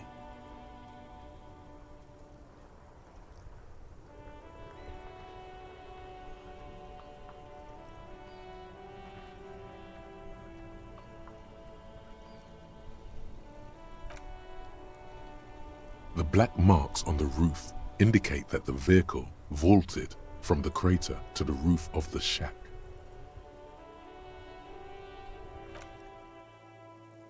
Still speeding, the vehicle made a loop and vanished into the fog along the coast. Side slip marks indicated that the vehicle was traveling up the crater at 35 kilometers an hour. The panel served as a takeoff ramp. The vehicle soared through the air, hitting the billboard and upsetting the posts. The sign broke the vehicle's fall into the canal. There are two good candidates, the Caprice 40 and the Linéaire G22. It's about the right size, and the tire marks look like they came from the skinny tires frequently found on that motor carriage. Very sturdy but light motor carriage. More likely than most to survive that jump. You'd have to follow the tracks to be sure. The lieutenant looks on, waiting for you to wrap up your analysis. Any theories about what happened here?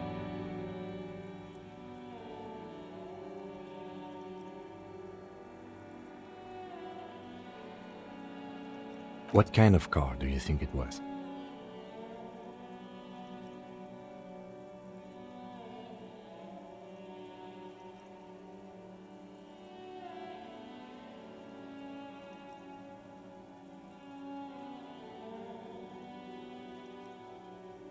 That's quite likely, from what I can tell.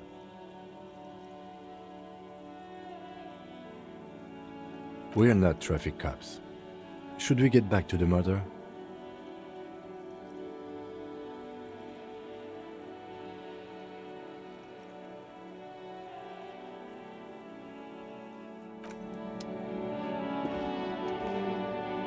Yes?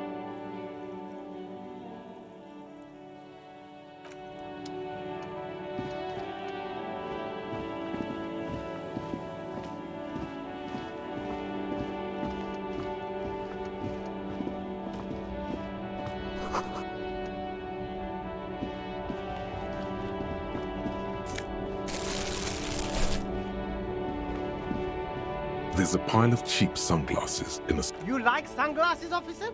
I've got the latest styles right here.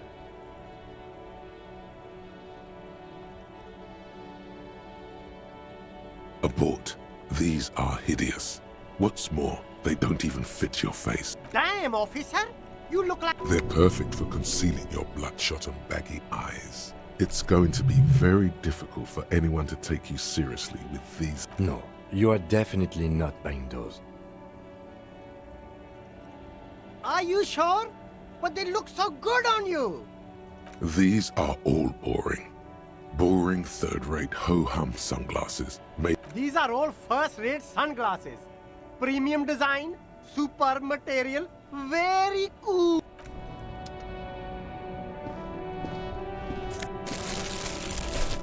There are clothes inside. Don't be shy. These are You find your hands deep in... economical, but also trendy. Look first-hand, buy second-hand. Keep the economy... Something cold grazes your hand. Synthetic and sleek. A windbreaker. Surf, it says, but also wind, summer, 100% waterproof, and sport. All in different typefaces. Good choice, officer. Mega sporty. And it's only $4.50 for you, sir. You see two lowly, defeated speakers, thralls, slaves basically, perched atop them like I can see you with taste for luxury, officer. Can't keep your eyes off those sneakers? These once respectable speakers have been conquered, reduced to... No, don't look at the speakers, officer. Look at the sneakers. The sneakers are the stars here. These, officer? These speakers are Samaran garbage. I'm ashamed to even use them for props. Don't waste your time on them. No way, officer! These aren't for sale. They're bad speakers. Low-fi socialist junk. No, officer. You're a high-class policeman who accepts nothing less than the best. Lucky for you, I've got the best on sale.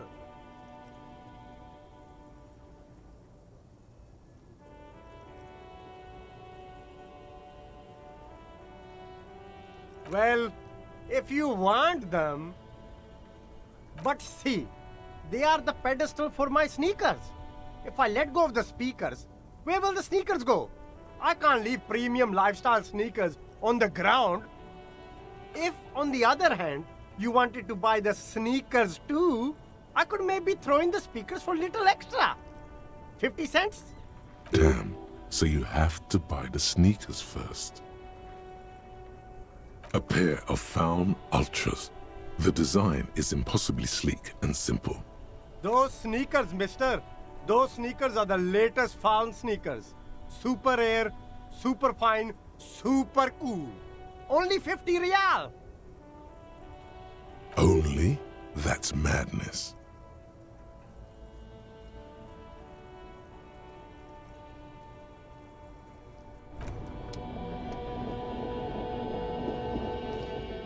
You see a Samaran street. The name, Sileng, is embroidered over. Happy shopping, officer. Everything's cool here. Everything's cool. The goods are cool. The customers are cool.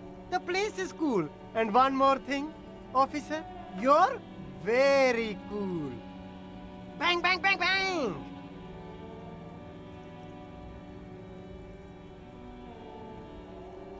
What? You like premium menswear?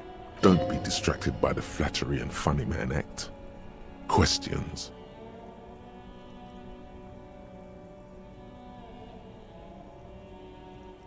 Me? It's a boring story, officer. Who cares about the past? I'm all business now. Very sharp, officer. I'm Serais, from the Sigai province of the Serais Empire. The apricot suzerainty, you know? The apricot suzerainty is what the Sigai archipelago is commonly known as in Revachol. It's a bit of a fraught term, I'm sure you understand. No, apricots come from Sigai. My grandma used to grow them.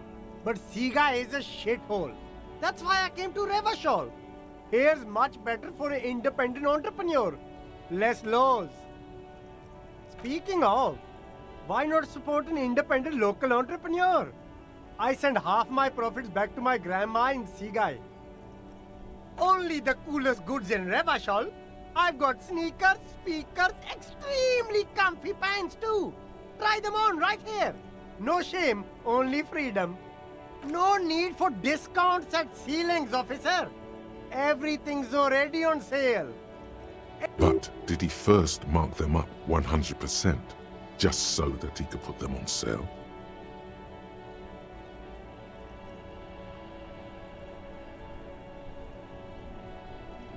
Yes, it's a business secret. Let him keep it. I'm an entrepreneur, officer. I've got sources, buyers, anything for you.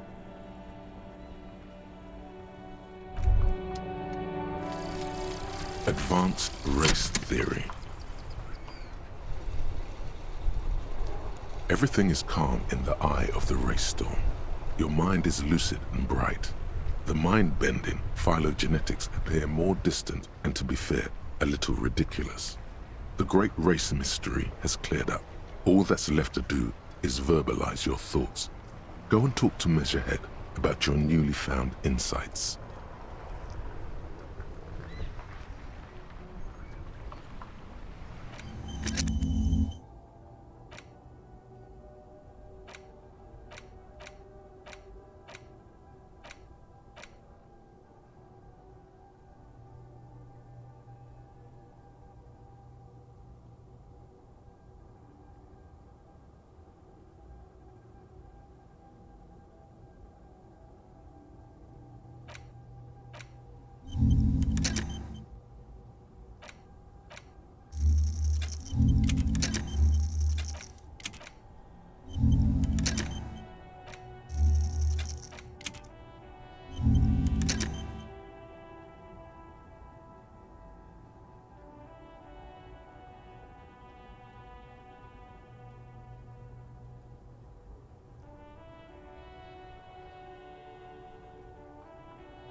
A simple little cadence. He seems to be making it up as he goes. From another planet. Hey there. It's the jam, my man. It's a traffic jam for the ages. Harbor gates up the street are shut tight. No explanation given. Workers on strike, scabs agitating, an all-around clusterfuck. Meanwhile, we're all stuck here in long-haul limbo for days upon days upon days. Upon days.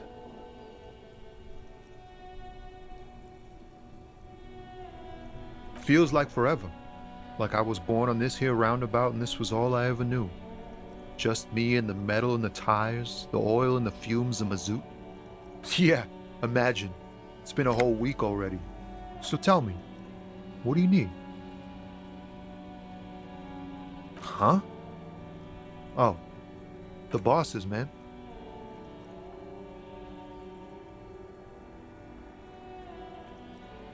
Makes sense. It sucks is what it does.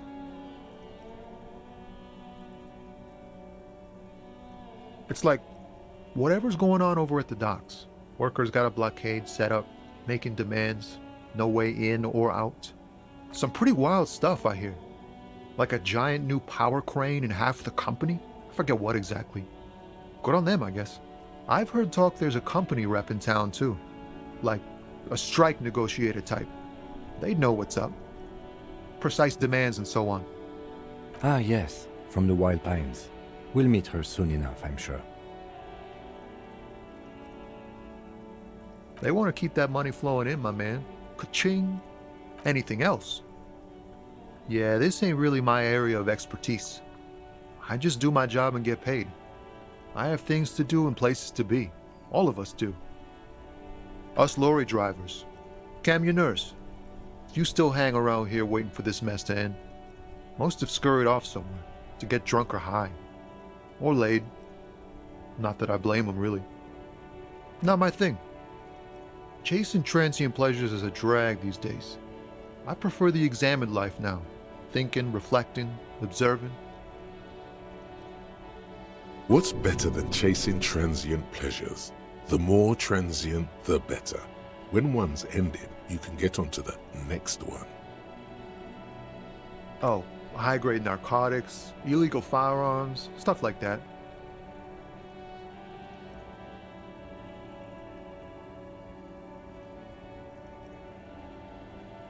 Ha! No, I'm joking, my man. Found runs a nice, clean business. This haul of cargo is mostly sporting goods. You know, tracksuits and that kind of thing. They usually get shipped to Grad and the Occident. Though we've been making headway in the Il Moran market lately. We're pals and all, but I can't just freely hand out the merchandise. The bosses won't be happy. This rockin' beauty. Sure is, like a rash you can't get rid of. You interested in heavy-duty cargo machinery? Neat. For carrying large quantities of cargo a long distance. These found tracksuits need to find their way to the kids way out in Wamrau and Laurent Bird somehow. Not unless they've illegalized sports equipment while I was on the road. The man taps his fingers rhythmically against his arm. He ain't one of us drivers. I know that. All accounted for. Otherwise, I haven't really asked about that. Been wasting time right here. Keep him busy. It's easy to see he's telling the truth. He's kept his nose out of the dark stuff. The man taps his fingers rhythmically against his arm. Don't be a stranger.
Call box with a matrix of push buttons lists all the companies in the East Delta Commerce Center.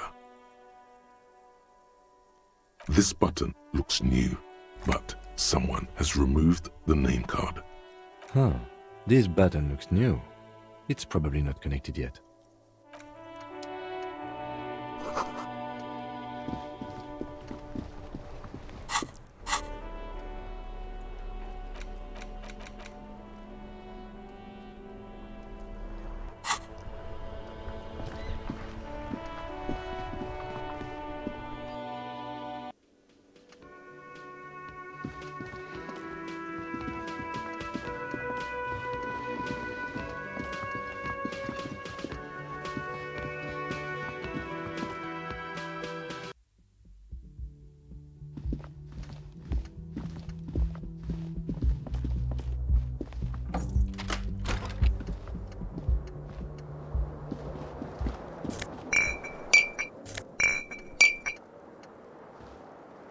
Yes?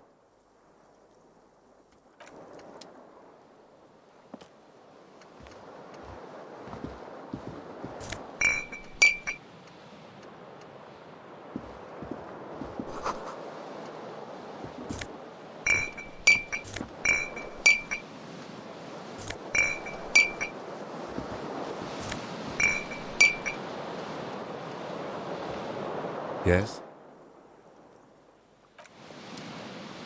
The bed is cold and not particularly inviting. The option to go to sleep becomes available every night after 9 p.m.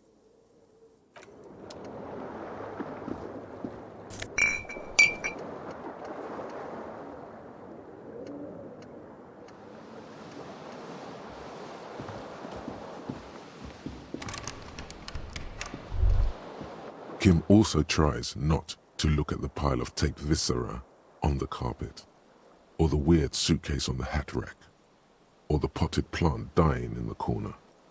But it's all just too morbid to ignore. He takes a step toward the door, like he'd like to leave.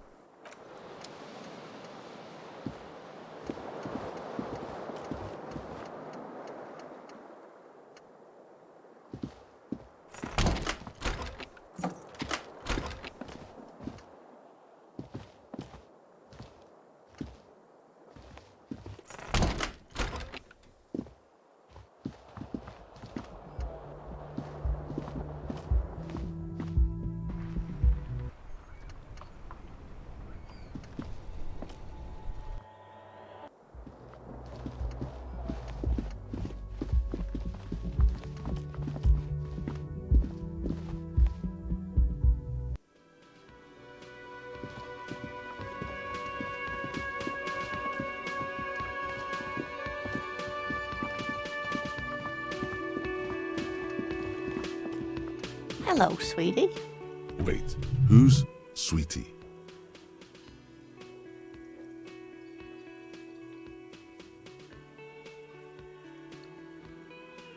Why, you are, officer. And have you found anyone to be sweet to?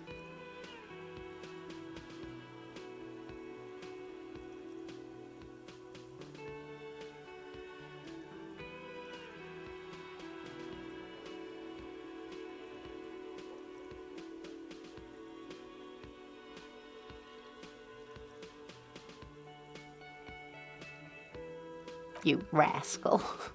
I'm too old for you, and too married besides. You must forgive me. I'm getting so scatterbrained. I'm Lena. My husband Morel and I are staying with our friend Gary just down the street, but I come here for tea when they're away. This Lena is wacky enough for the Motley Crew. Hire her on the spot.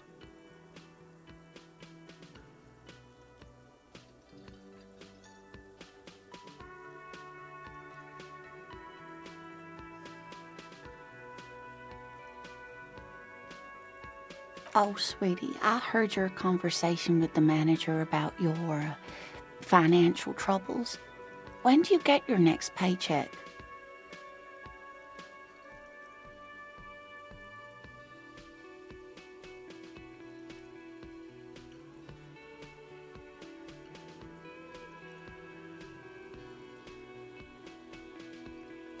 You must be joking.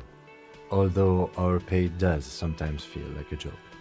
It's not easy to assert your right to a decent living wage when you don't have a strong union behind you. Maybe you should talk to Everard, the union leader. Interesting idea. This Everard sounds powerful. Maybe you can wrangle some coins out of his pocket. Try to force a tear out of your duct. Really rip into the whole emotional aggression thing.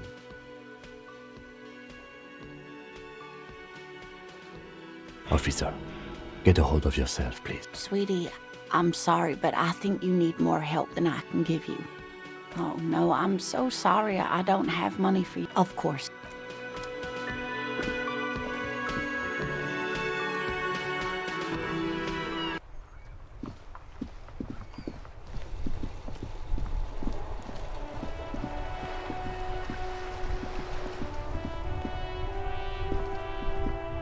The dented yellow mailbox.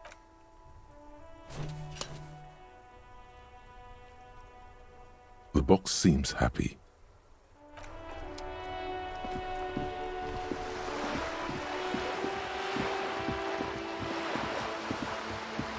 This coin-operated viewer is facing southwest. Its coin slot is full of fossilized bubblegum, rendering the machine permanently inaccessible. The metal feels cold and wet under your palm. It looks unhygienic. Probably some kids. A thick layer of graffito covers the lenses. You spell out the word Onuk written on the other side, with N and C scribbled backwards. That's Kuno on the lens. Under the graffito, a sea of blues and greys appear. Behind the water lies a coast studded with concrete and reeds. On it, a church on stilts, lanky weather-worn wooden planks, an X-shaped cross topping its tower. The church looks old and weather-worn. There are no lights in the windows. Around the large wooden building, you see chunks of sea ice gathered on the beach, and a small tent set up on the ice.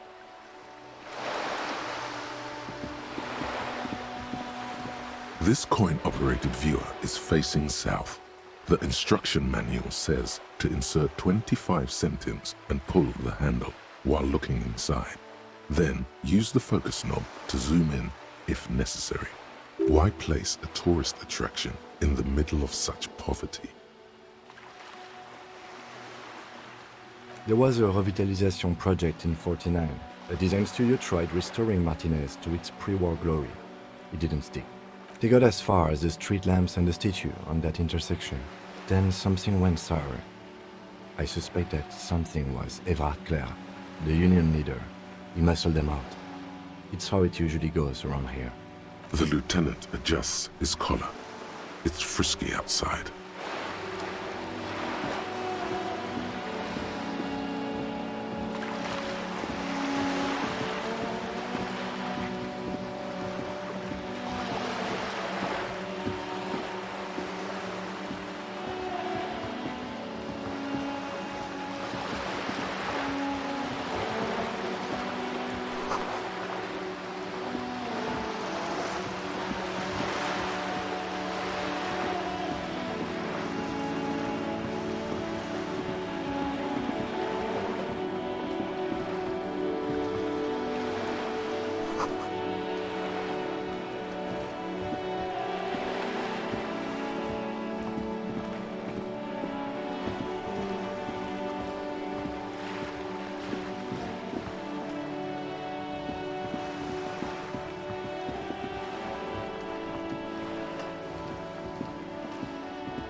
Yeah, you better keep walking.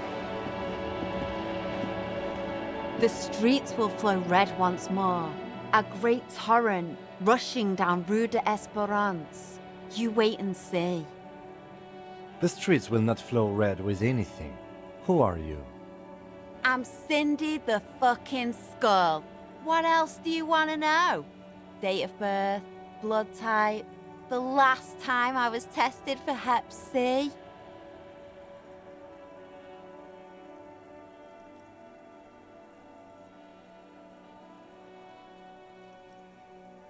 Go where? Accosting a miner? Listen to your partner, pigman. Keep your grubby hooves off little old ladies. I ain't no snitch, pigstein. Go forth and forage. Actually, there is a shortage of people who talk to us in a normal, calm, informative manner. We weren't put on this earth to make your life pleasant, fucko. The lieutenant furrows his brow at another one of your eccentricisms. Hatred? Disgust? It's difficult to tell which of the two is more present in her girlish features. The woman on the boat does not notice her staring. That is on her. Someone's got to keep an eye on her. Probably the Wild Pines rep. We should talk to her. She's a professional negotiator, though. I have the feeling she will be very cooperative while telling us nothing. You should take the lead. Ask her unexpected questions, Do your thing. Don't be afraid to get a bit wacky. Throwing her off is our best bet. Good idea, piggies. Run along now. Can't you tell? I'm painting a beautiful mural, an aereo graffitio visible from low orbit. I haven't really started it yet. I'm waiting for the right words. Yeah?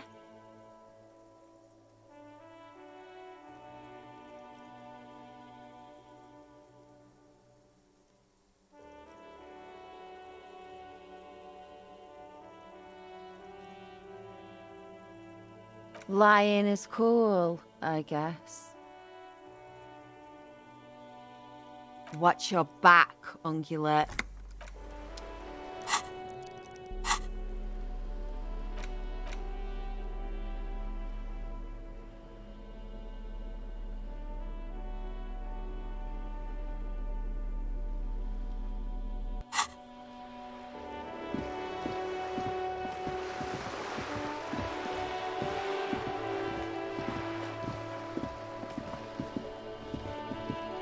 This is a wall on the side of an apartment building.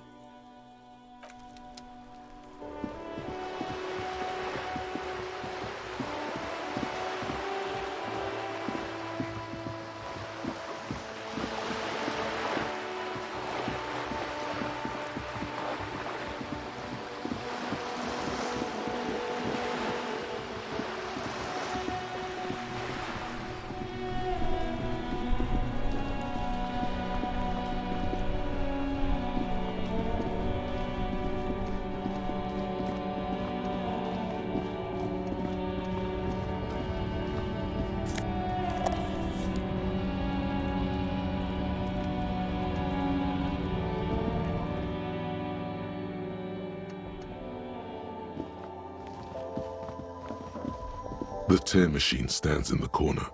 A sign says, 1 bottle equals 10 cents. Your bottles clunk into the machine, and the money appears with a satisfying. A small cabinet on the wall is filled with various medicine. Just ask me if you need anything from St. Baptiste. We don't stock prescription meds, but we do have Nosafed, Duramine, Magnesium, and Hypnogamma. St. Baptiste, the pharmaceuticals company. St. Baptiste Pharmaceuticals, the one that sells meds out of St. Baptiste. I don't know. Let's see. Nosafed is a nasal spray. Duramine is I don't really know what Hypnogamma is. I guess it makes you feel less shit. It's recommended to use after lots of partying, studying, or exercising. Uh-huh. You see several packaged raincoats fill a low shelf beneath a display of croissants and juice bottles. The raincoats are transparent, except for the big...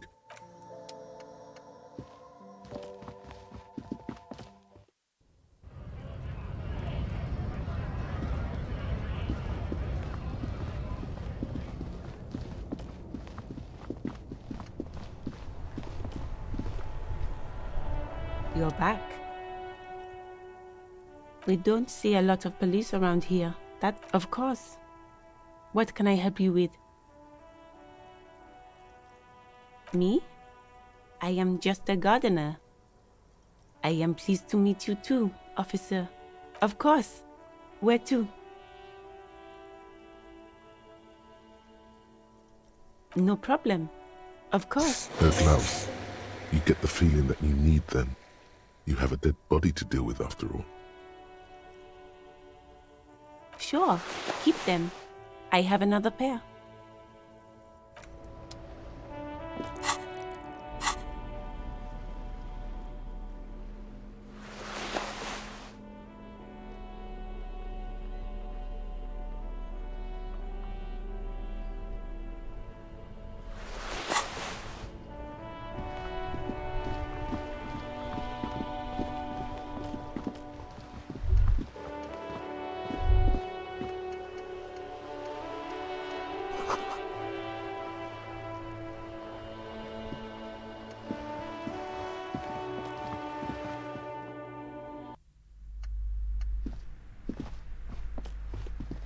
A small mountain of colorful board game boxes. There are numerous types of games for all ages. A lot of shelf space seems to be taken up by Wirral-related merchandise. An endless variety of source books, lore books. There's also a large hardbound tome with intricate cover art, The Hunters of Katawak, Boreal Creature Compendium. Books in a board game section? Who wants to read books? There's a box that says Wirral, 3rd edition Mega Setting Supplements Module. The side panel notes, a fantastique adventure board game. New maps and miniatures. That price is steep, but then it's the 3rd edition Mega Setting Supplement, so it makes sense.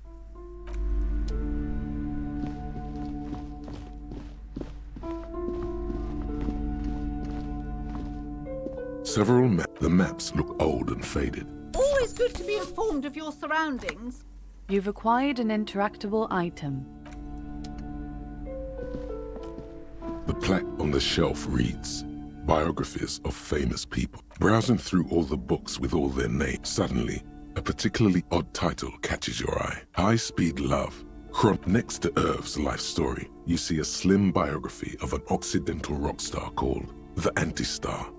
He's famous for shooting morphine. Next to that, Revacholian radio personality Guillaume Bevy stands in front of a rundown drug. I really must insist you buy one of the books. Reading them is not for free. I'm sorry, I did not mean to rush you. You are browsing. Go ahead, take your time. I would say... The Greatest Innocence. Yes, most certainly. It's an important educational tool, delving into the depths of history, religion, and their relation to innocentic power. A very influential historical figure. But surely I don't have to tell you that. You're a law officer, and law officers have at least some education. The book is also very daring. The author aims to re-examine the universal understandings of the innocentic system, creating a fresh vantage point and a shift in the tired order of things. Certainly, it's prudent for a person to have at least an elementary understanding of history and society. Imagine the chaos we'd be in otherwise. You feel like you should get this one. Definitely. It's important somehow. There's something personal inside. A true cultural touchstone. Enjoy the read.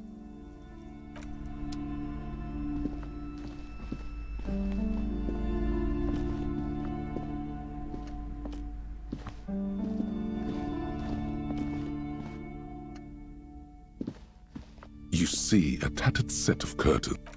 You see some kind of charm, an irregular polyhedron assembled from bones, sticks, and straw.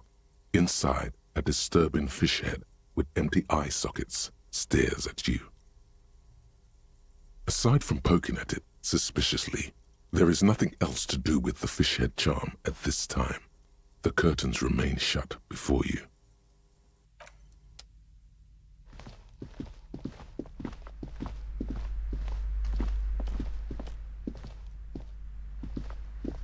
Yes?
worn and beaten wooden planks of the bench do not look overly comforting. We can sit on benches after we've solved the murder. You can revisit the bench if you ever need to pass the time when Lieutenant Kitsuragi is gone.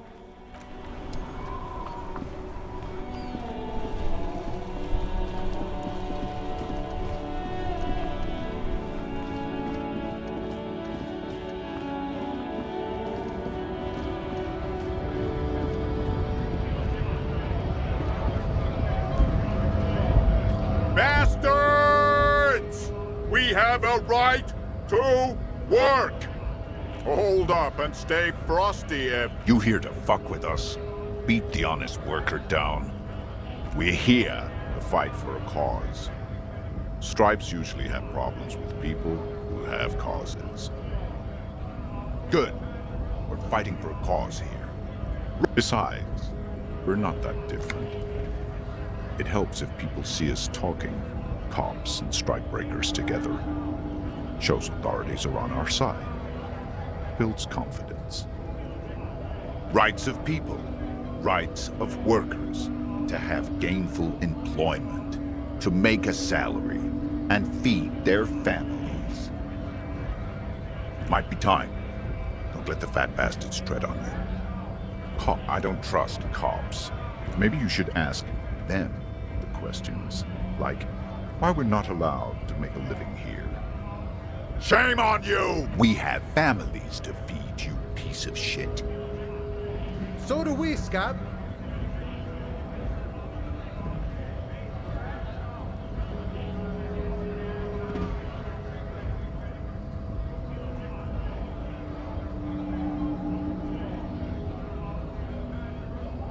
Honest men and women with rights to work, to be useful, not toys for corporate interests.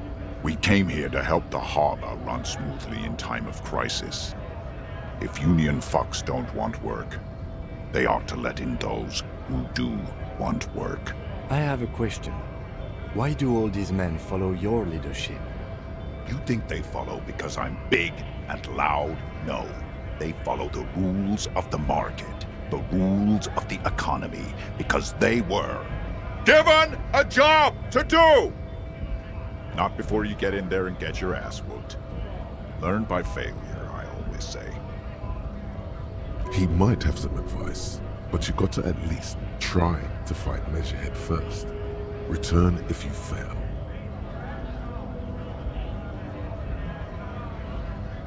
We were promised work. We'd be in there, working, if the bastards hadn't shut the gates. Main gate's locked. Would take head, and I don't mean the scrawny mess punk either. I mean head measurer, or whatever he is. Yeah? That giant up there. Bad. I don't know how the Union has a trained killer up there. But that one's no joke, and my men are tired and hungry. They're workers, not fighters. Like civilized folk, you mean? These native fucks don't understand civilized. It would be better for the neighborhood if you went home, at least for now, if you can't get in anyway. No! They will give up eventually. Or get drunk. Leave the button unguarded. Then we charge.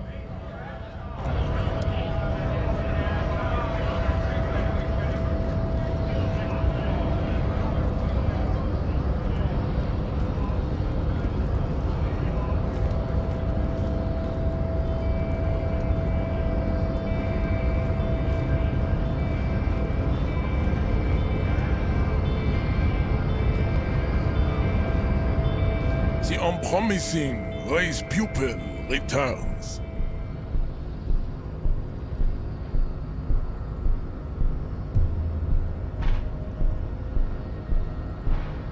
And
Fascinating.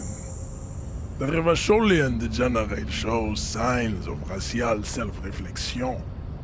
How did you accomplish this little feat?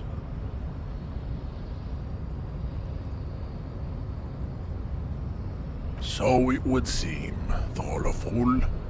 I find myself at a crossroads. On one hand, this pathetic self-therapy has little to do with the great mystery of living organisms, the race enigma. And, of course, you will not be able to free yourself from the yoke of Rul. It is too late. It may, if the Revacholian degenerate is capable of critical thought, he may still prove a race adversary. Why should I help my adversary?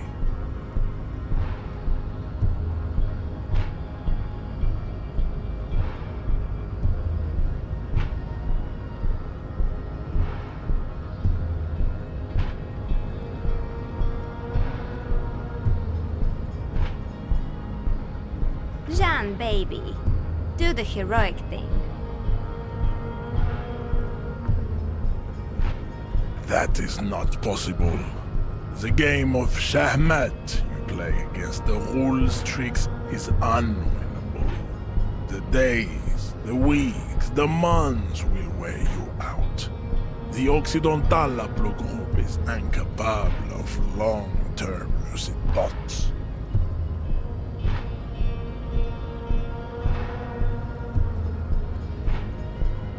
You will not.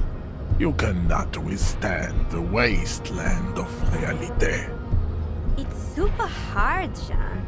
My mom couldn't do it either. Very well. You may enter once. Our conversation here has concluded. Well done. Let's go.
Yes?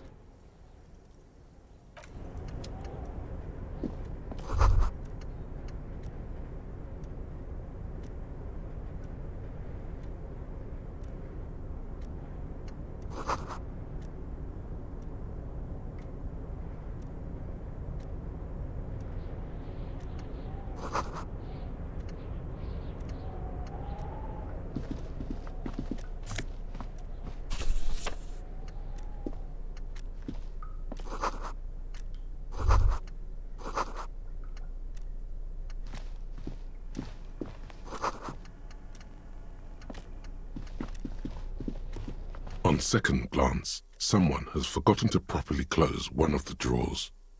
It's unfortunate for the Union to just leave their paperwork lying around like this. Let's see what's inside, he thinks. The drawer opens smooth, hundreds of documents and the same materials being... It's hard to make sense of this thicket of company names, dates, quantities, and percentages. Hundreds of documents containing logistical data and the same materials being handed over. You already went through all of these. The drawer slides.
Looks like someone left his tarpaulin cloak hanging on the railing here. There is a white rectangle clearly visible on its back. This is your cloak. You can feel it.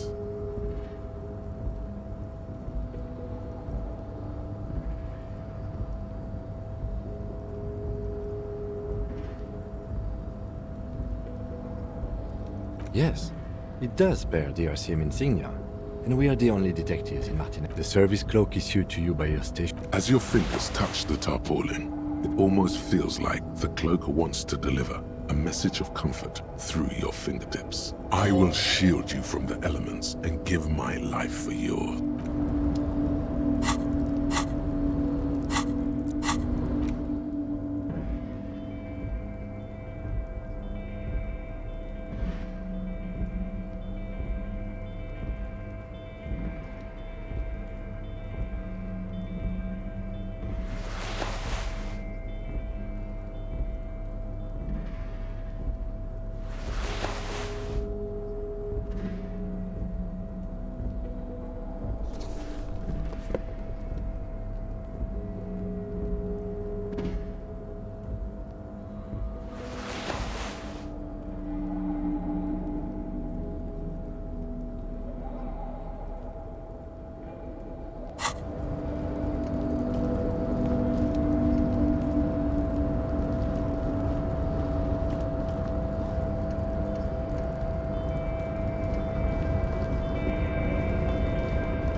This is the night watchman's booth. The name on the door reads, René Arnaud.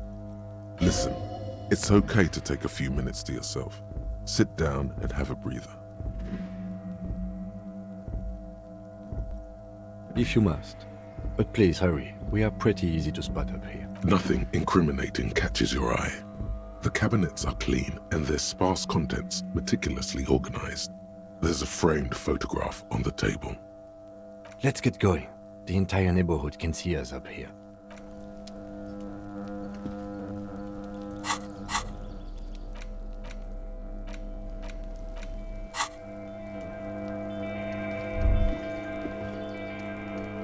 Snow is quietly covering the numerous wine bottles and cigarette butts on the ground. Someone partied really, really hard here. Well, yes, I think we can say with relative confidence that it was you.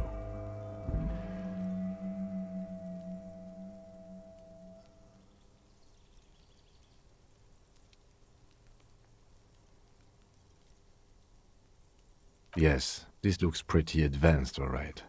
For now, let's just...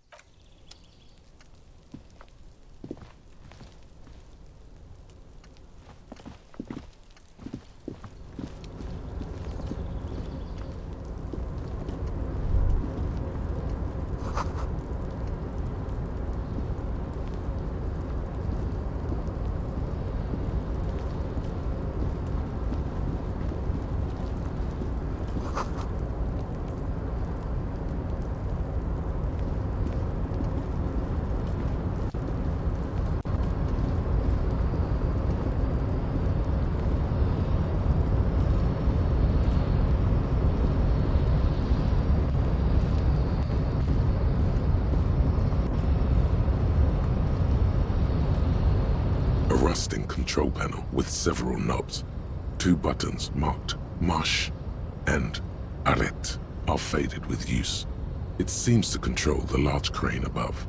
A container is attached to its hook block. Marche. On. Arrête. Off.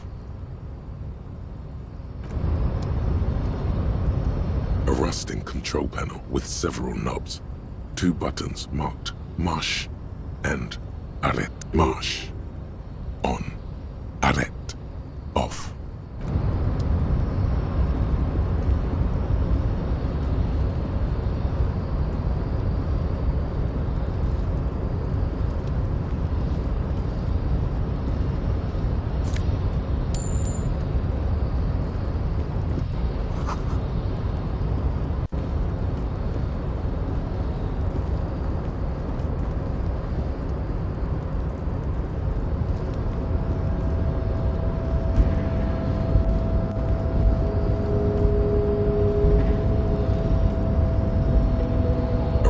Control panel. Marche.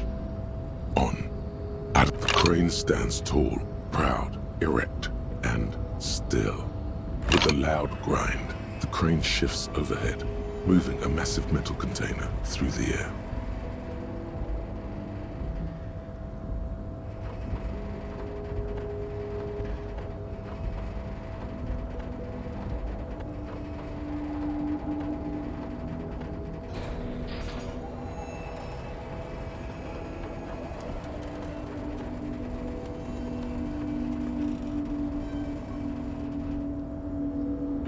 With a surprisingly quiet thunk, the crane places the container down.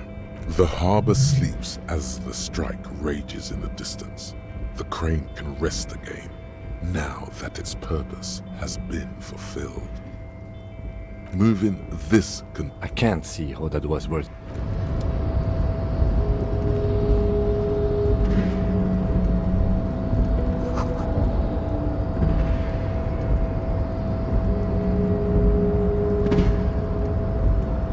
Before you stands a cargo container, just one of many in the yard. You do? Because I don't. There are a million containers here. Why are you fixating on this one?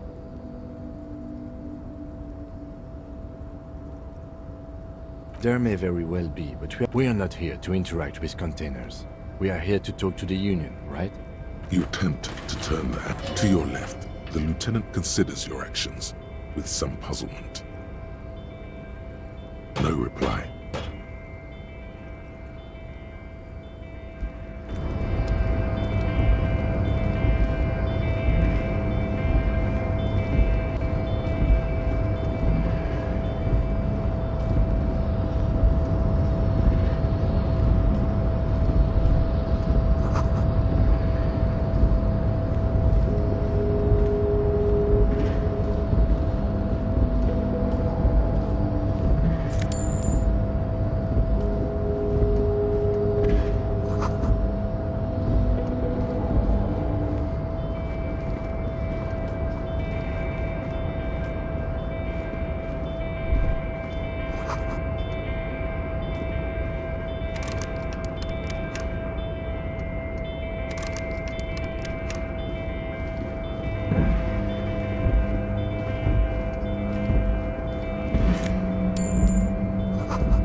Container, container, I'll turn you nice and red. Container, container, put the logos on.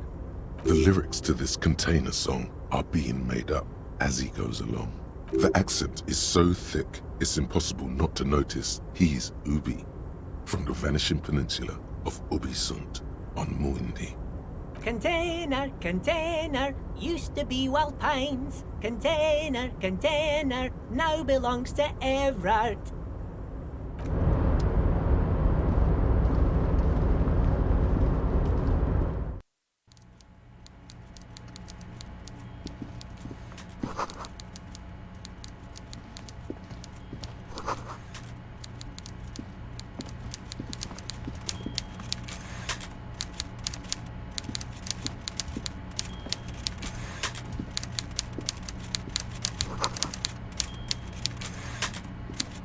Before you is a walrus of a man seated behind a large desk.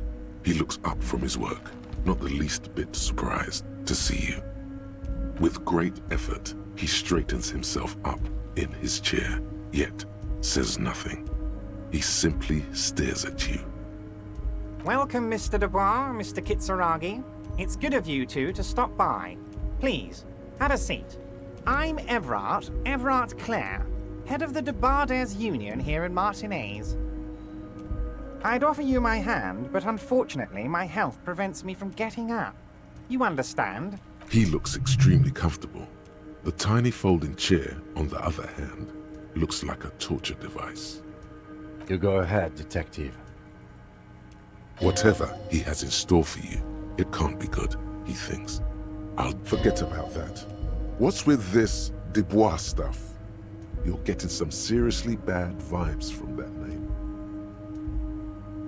Please, Mr. Dubois, let us converse in a civilized manner, as equals. Take a seat. I insist. Very well, Mr. Dubois. I respect a man with strong convictions. I, too, have convictions. One of which is that should you find yourself more amenable in the future... You're no Titan affiliation. Excellent, Mr. Dubois. I can see that you're a reasonable man, and reasonable men can be of great use to one another.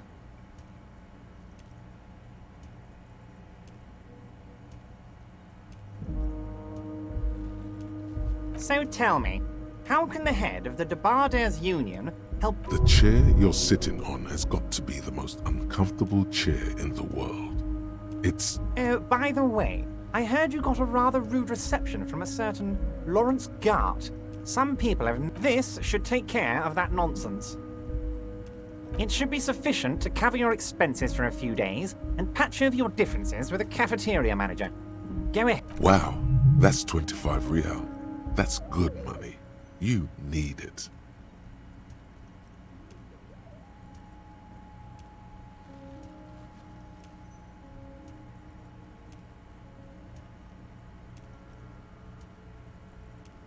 Yes, I know Lawrence. He's a real character. No union man in him. A real piece of work, that boy is. With a grin, he points to the checker game. It's like you're on a game show.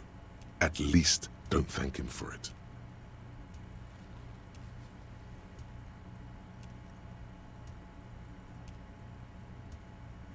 Is there anything you'd like to say to me? Or... No.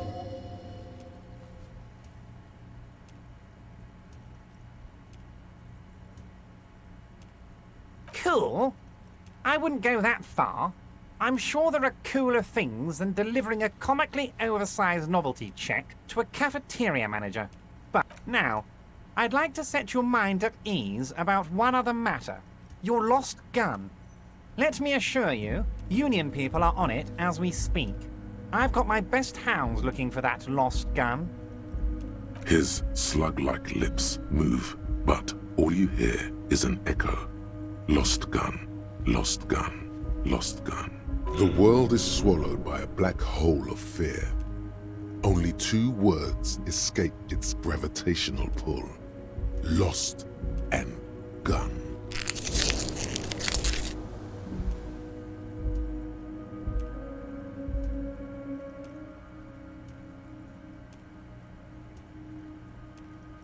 Are you all right, Harry? You seem anxious. Don't be. Everything's going to be all right. It's not like you left it loaded. You didn't lose a loaded gun. Local children aren't out there playing with it right now, pointing it into their own mouths. It's in a safe place. I just know it. I have a feeling everything's going to be all right. It was loaded. There were 2 bullets in it. You always keep at least 2 barrels loaded.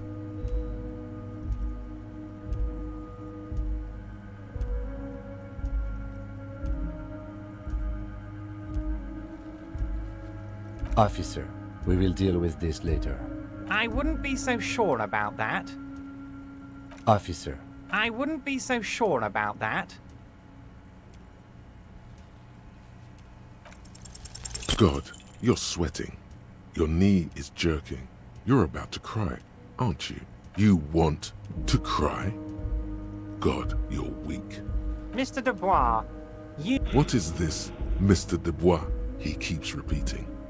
What is he trying to pull here? You need to cool the fuck down. Chill. Mr. Dubois! Mr. Dubois! Harry!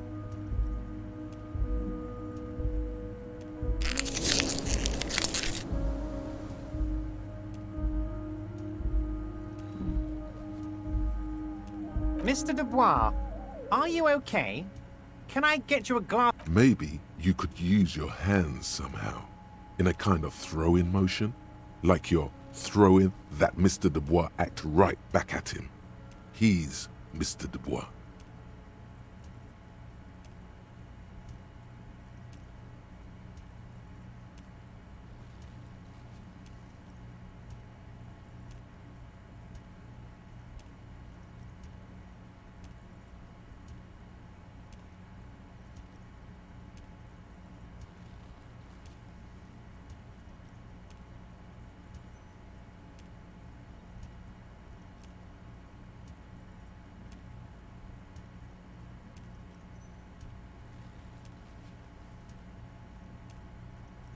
What an odd demonstration of...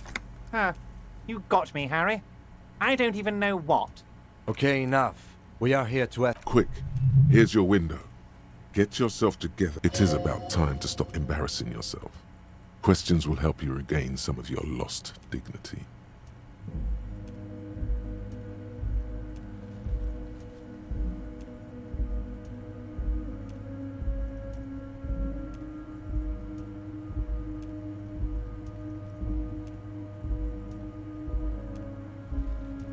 Wait.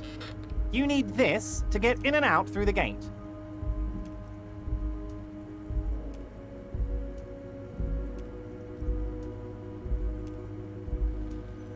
Here, you're one of us now.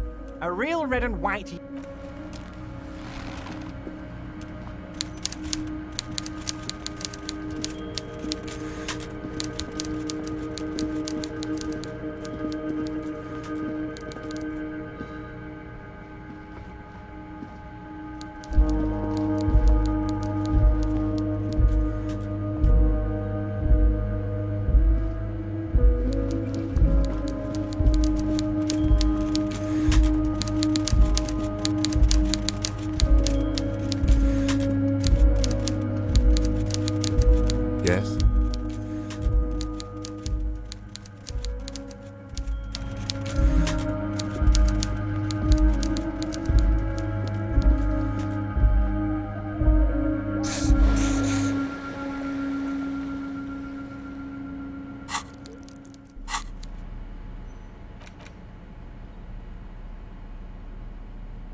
Contain. The lyrics to this, the accent. Container. Everard. He looks. I see you are not a union man, mister. Did you get lost? You're not one of them scabs, are you? I mean, I don't personally mind. Folks is just folks, you know, and folks gotta eat. Just some of the other guys don't look too kindly on the scabbing kind, if you know what I mean, mister.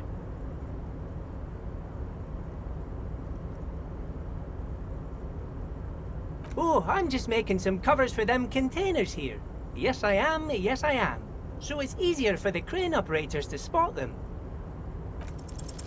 The containers in the yard are green in Wild Pine's livery, and the mountains rising behind Leo is all red in Union colors. It's like some red infection was spreading outwards from the container yard's core.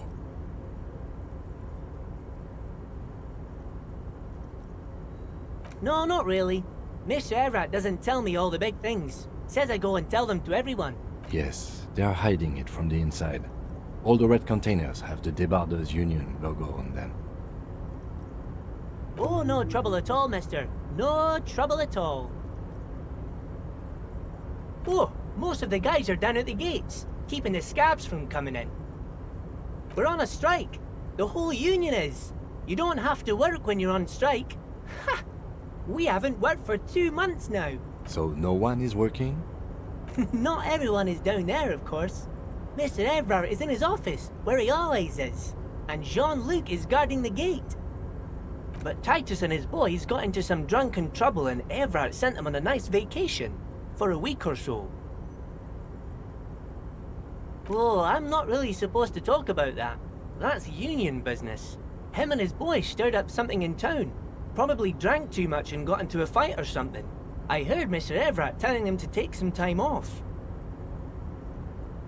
I guess the boys got a bit too rowdy and had to let out some steam. I don't really know the details.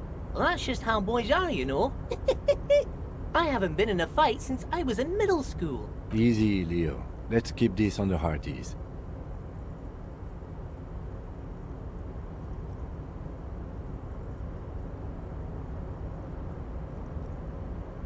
I remember I was the runt of the class. The bigger boys always used to pick on me. You see, I had a bit of a temper back in the day. Flew off the handle like nobody's business. But Mr. Everett and his brother always came to help. Once they beat old Noel Becker so bad he needed stitches on his head. Noel never started another fight with anyone after this. Mr. Everett and Mr. Edgar are real nice guys, mister. You should go talk to Mr. Everett. I'm sure you'll be good friends. He's friends with everyone around here. Oh yes, born and people say us. Thank you for clarifying that, sir. Oh, that one. That should be empty as far as I know. Lots of containers here have nothing in them. They're just waiting to be loaded up. Told you. Yes. I'm like Miss... Actually, Miss Beaufort is the right-hand man, but she's a lady. Who is this, Miss Beaufort? A real pretty lady with a skin like those Douai Sucre candy bars my missus likes so much. Them are real nice to suckle on once the dinner is done and me and the missus sit down beside the radio.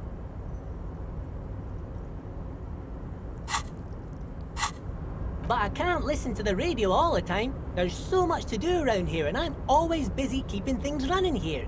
Yes, I am.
Oh, Lizzie, she is a real sharp tool.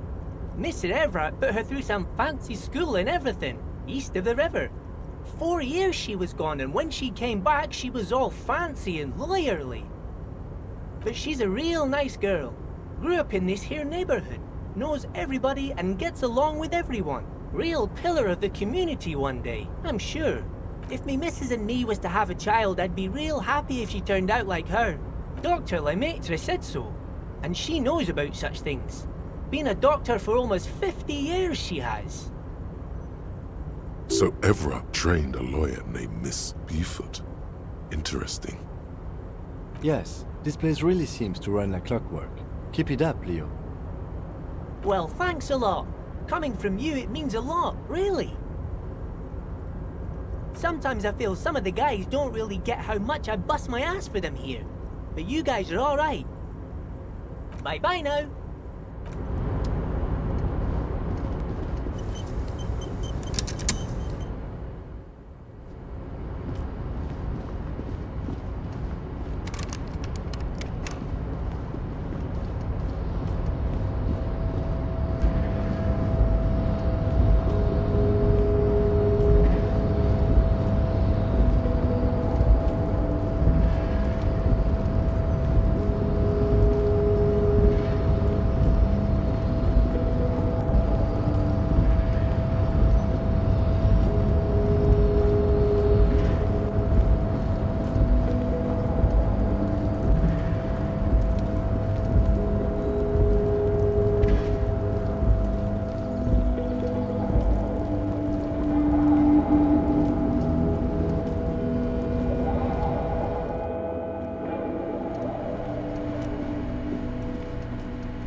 How can I help you?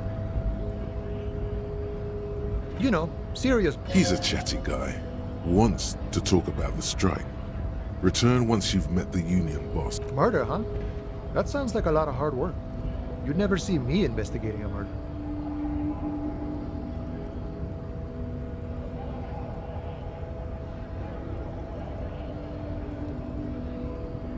Probably not. I wouldn't even...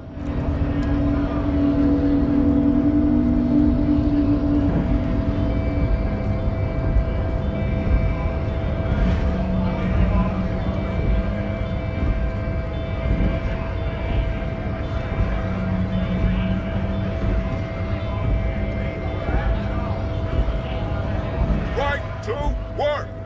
Right to work! Shame on you! When a bunch of ungrate beats me. There's something odd in the way he carries himself. His set of clothing looks vaguely mismatched. The different pieces of the attire seem ill-fitting.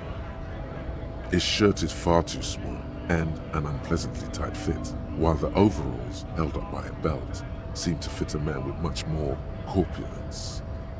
He ignores your question, choosing instead to turn to the emaciated workers, raising both fists in the air. The clothes are obviously not his. Silence is the answer. There's something off here, but he won't say what. You've been talking to him for quite a while now. Something is off with this guy. Ask him where he's from. What's it to you?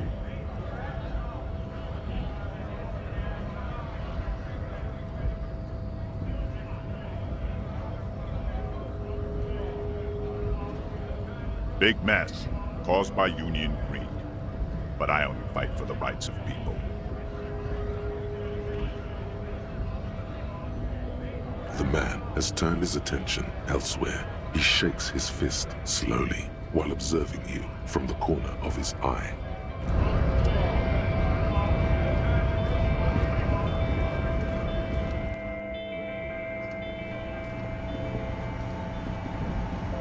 The tear machines, your bottles clunk.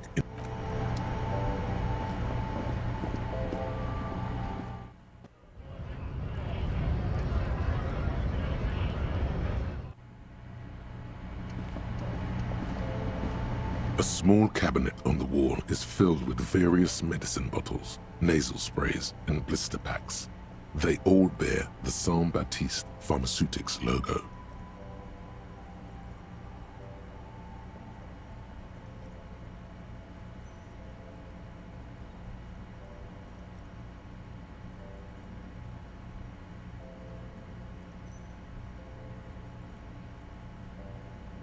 Okay, here.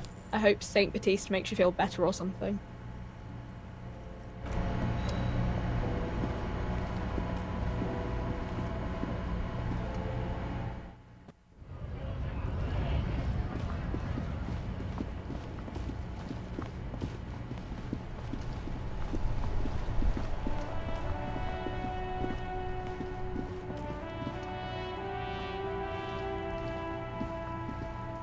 You see a set of tire tracks in the brown slush that covers the plaza mosaic.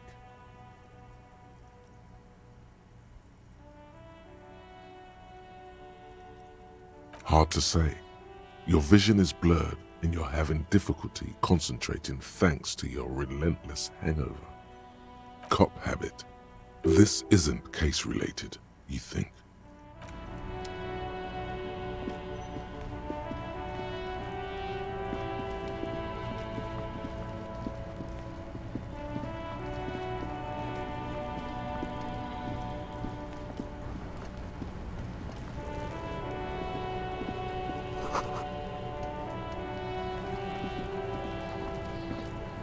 This trash container is locked. The sliding lid has a padlock that says, "Whirling in Rags." There's something in there, not necessarily connected to the case, but still. The body is downwind from here. Maybe you prefer the smell of garbage to the smell of death. The lieutenant leans in to inspect the lock. We could try using a pry bar, the one you took from my motor carriage, or we could ask for a key from the manager of the Whirling in Rags. He probably has one. He might also have information. This is better than the pry bar idea.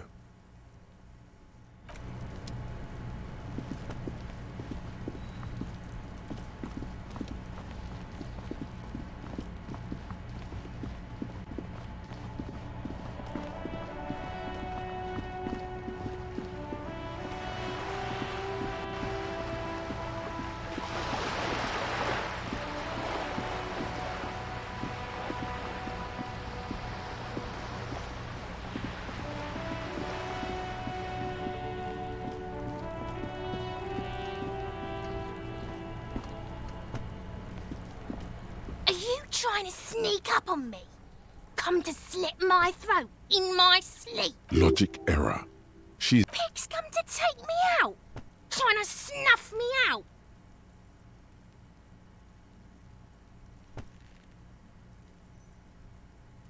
Don't get fucking clever with me, pig! You think you're so clever!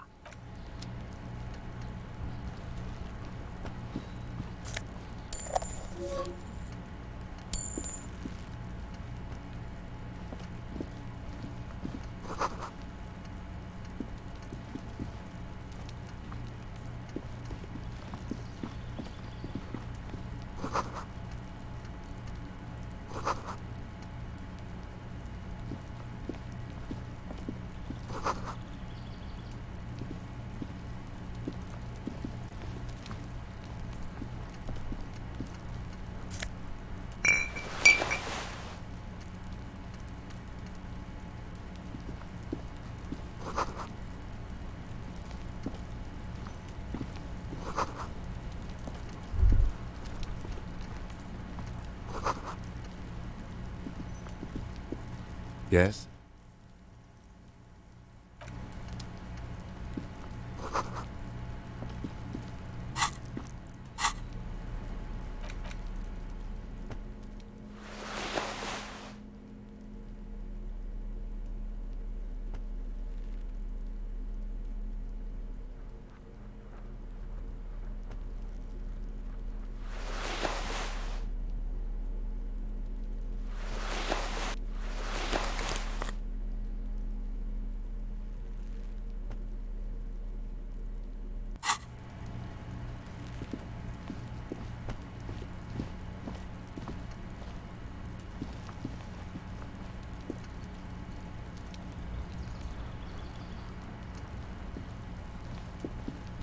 There must be another way into the building.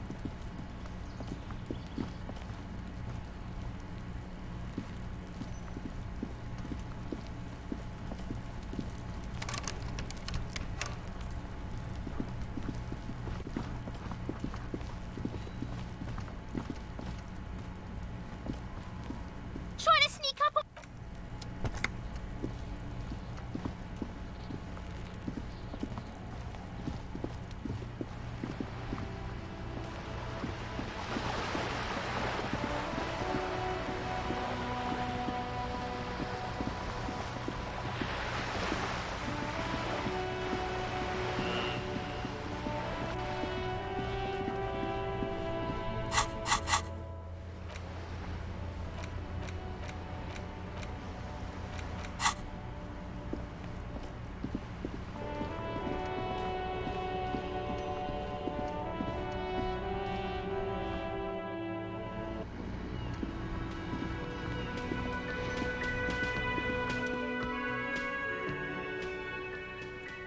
A colorful piece of plastic is dangling from his carabiner. Makes your fingers itch. On the counter, rolled out of his open hand, you see a blister pack of headache medicine. It's a dock worker's ID, doubling as a shift card and a job permit. A young, able-bodied man stares back at you from the photo. Santiago S. John. The man does not mind.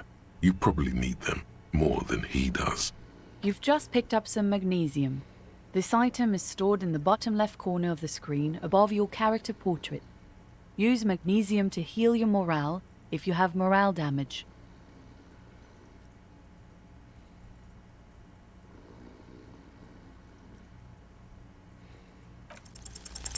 You fumble with the spring like fucking sleigh bells. What? Stop finger-fucking him, officer! I'm responsible for these oafs and their stuff! Even Sleepy there! Fine, fine. Finger back. To be honest, he's correct.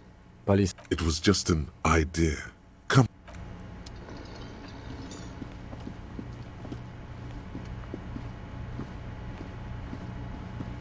Can I help you?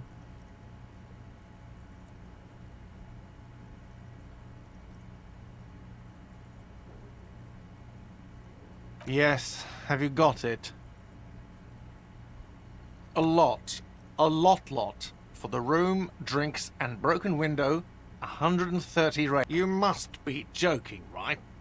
This isn't a game show. You can cash it in at the local frit near the harbor gates, though it might not be enough to cover it. Like what? Mine? No, it belongs to the Whirling in Rags. Thank you for clearing that up. Why do you keep the container locked? Why? To keep the hobos and drunks out. That's why. And the neighbors too. I thought as much. And are you the only party with access to the trash container? Well, yes. Us and the garbage disposal company. It seems a little callous, doesn't it? Something stirs in you. Prod at him and find out.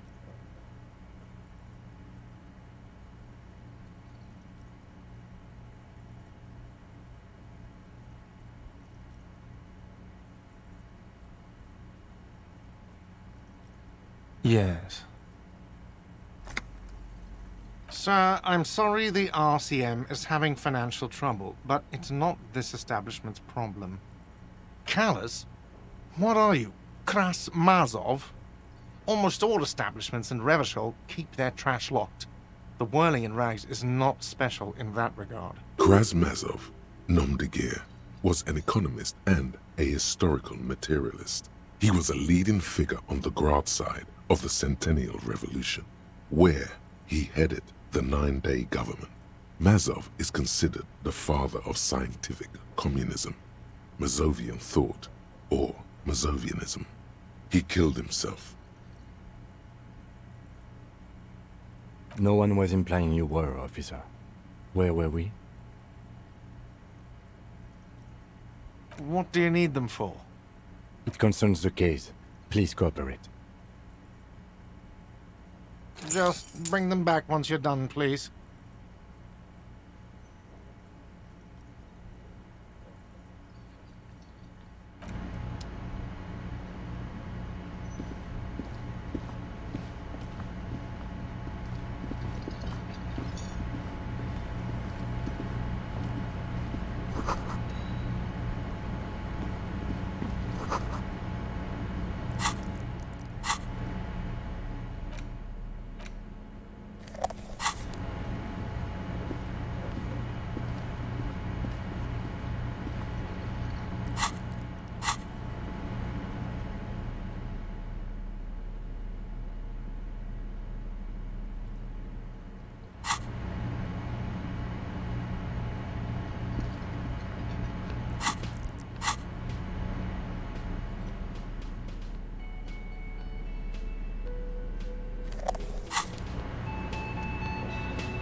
A thin man is smoking below an exhaust hood, occasionally sipping from his mug.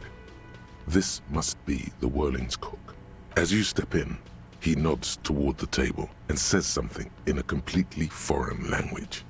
The only words you can make out are Goransi and Kubek. Okay, it's definitely not his name. Whatever you do, please don't call him Goransi Kubek. Please. It's not funny. The man puts his cup down and replies something, his left hand drawing arcs in the air.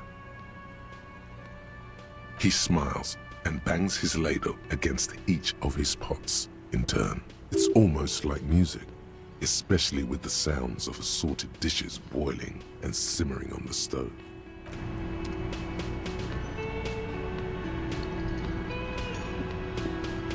You see a heavy steel door with a prominent dimple lock. It's painted blue. You immediately feel drawn to the color. Blue is for mystery. The cobalt blue surface feels rough to touch.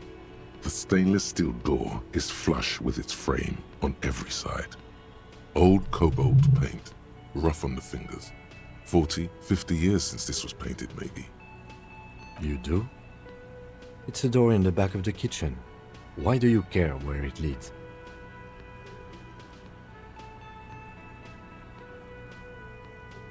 The door stands silent, unmoved by your words. You still feel like you should look into it if you get the chance.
Kuno's got this! If there ever was such a thing as an ugly kid, then this is it.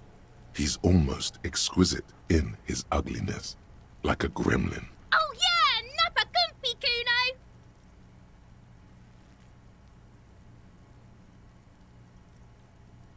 Can't talk, pig!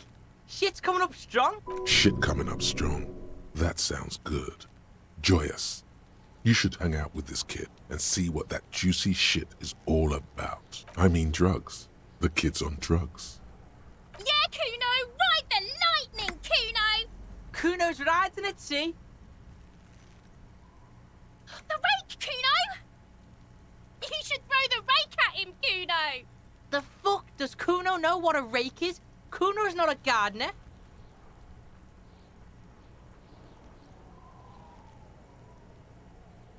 Fuck no! Kuno doesn't buy that shit. Fucking entrapment shit. The fuck are you talking? He's calling us Kuno. He says we're fucking each other. We shouldn't do anything. I don't tempt such forces, you will see.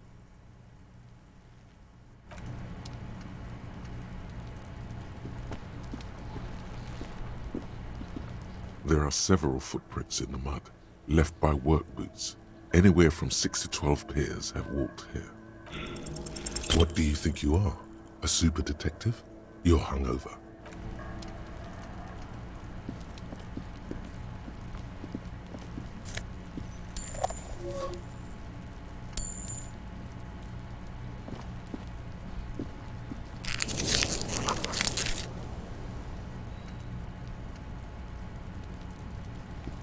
Yes? Me? I don't see how my life is pertinent to the investigation. Binocular? Is that how they do things over at the 41st? No wonder your clearance rate is so low.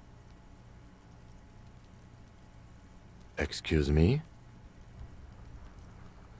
You have a distinctive way of walking. If I were to walk in front of you, we would surely collide. A moment passes.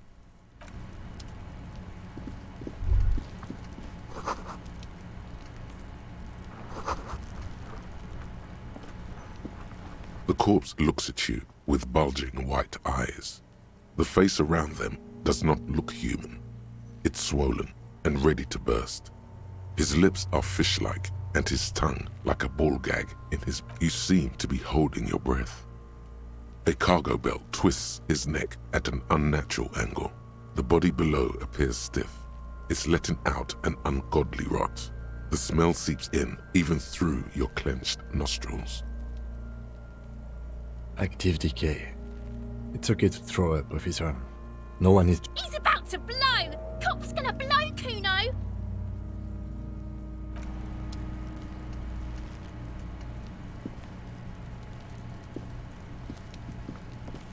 There are several footprints in the mud, left by work boots. Anywhere from 6 to 12 pairs have walked here.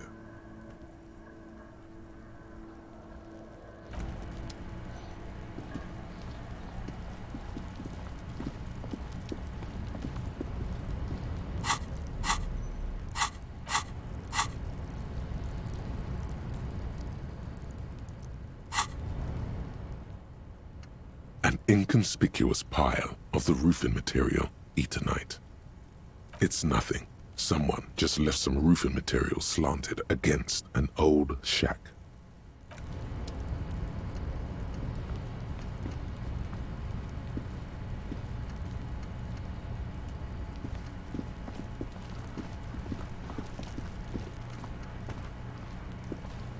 Can't you see I'm throwing rocks? Alright, entertain the Kuno. Shitload pig. Don't tell the pig shit, Kuno. If I were to want to waste my time, which I do not, I would ask them who he is, how he got there, and the usual. Kuno's fucking... Probably climbed. You heard Kuno. Kuno wasn't even in Martinez. Kuno wasn't... I don't know. Some fuck Mesk or I don't know. Some other place. Night City. Kuno was in fucking Night City. Kuno gives this info out. Thanks, Kuno. That's one name you can... Just a couple of pigs sniffing around. Yeah, you tell the faggoty. You're testing Kuno. Get lost,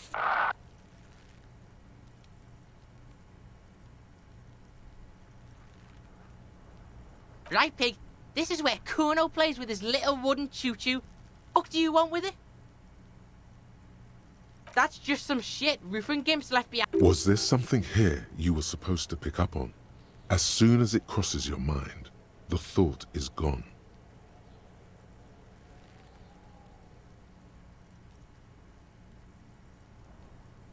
Dunno. Kiptas gardener used to work there.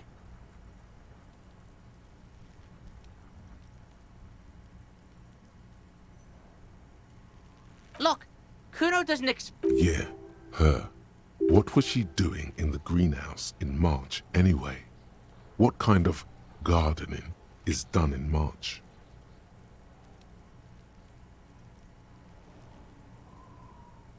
Yes, it seems suspicious. You don't like things being like that. Suspicious. No, He thinks you're fucking fork. get the fuck out of here. Don't be wondering about Kuno's shit, pig. Of course you do, fuckface. Yeah, whatever. Kuno doesn't give a shit. Kuno's Kuno, pig. It's always Kuno, never I. Clearly the kid's using the third-person perspective as a shield. Kuno doesn't do that smart shit. Don't throw that book shit at Kuno. Kuno knows you're lying, trying to get Kuno hooked on the book. Watch out, Kuno! He's trying to fiddle you! He's gonna put his hands on you! Help! Pig's got Kuno! Help! Rape! Help! He's got the Kuno, help!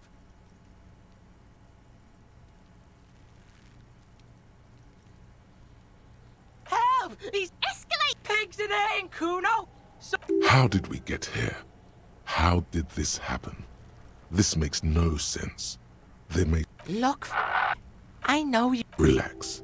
He can't read your mind. He doesn't know you were thinking that.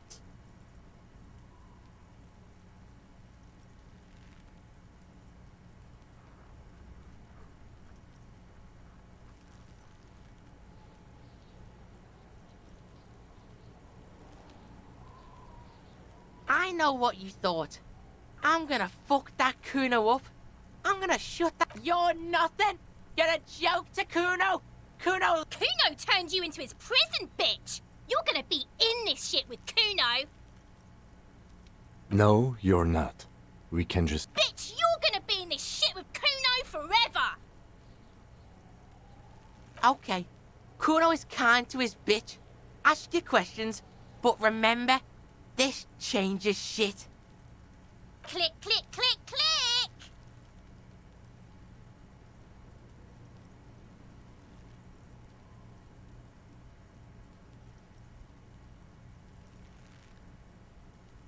Kuno doesn't.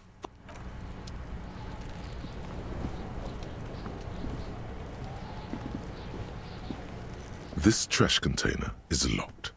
The sliding lid has a padlock that says, whirling in rags. With a well-oiled, don't. Maybe you shouldn't. Maybe you shouldn't. Of course you should. No, we need to investigate now. The smell of rotten food rises to greet you. You see soggy cartons, dirty rags, and organic waste.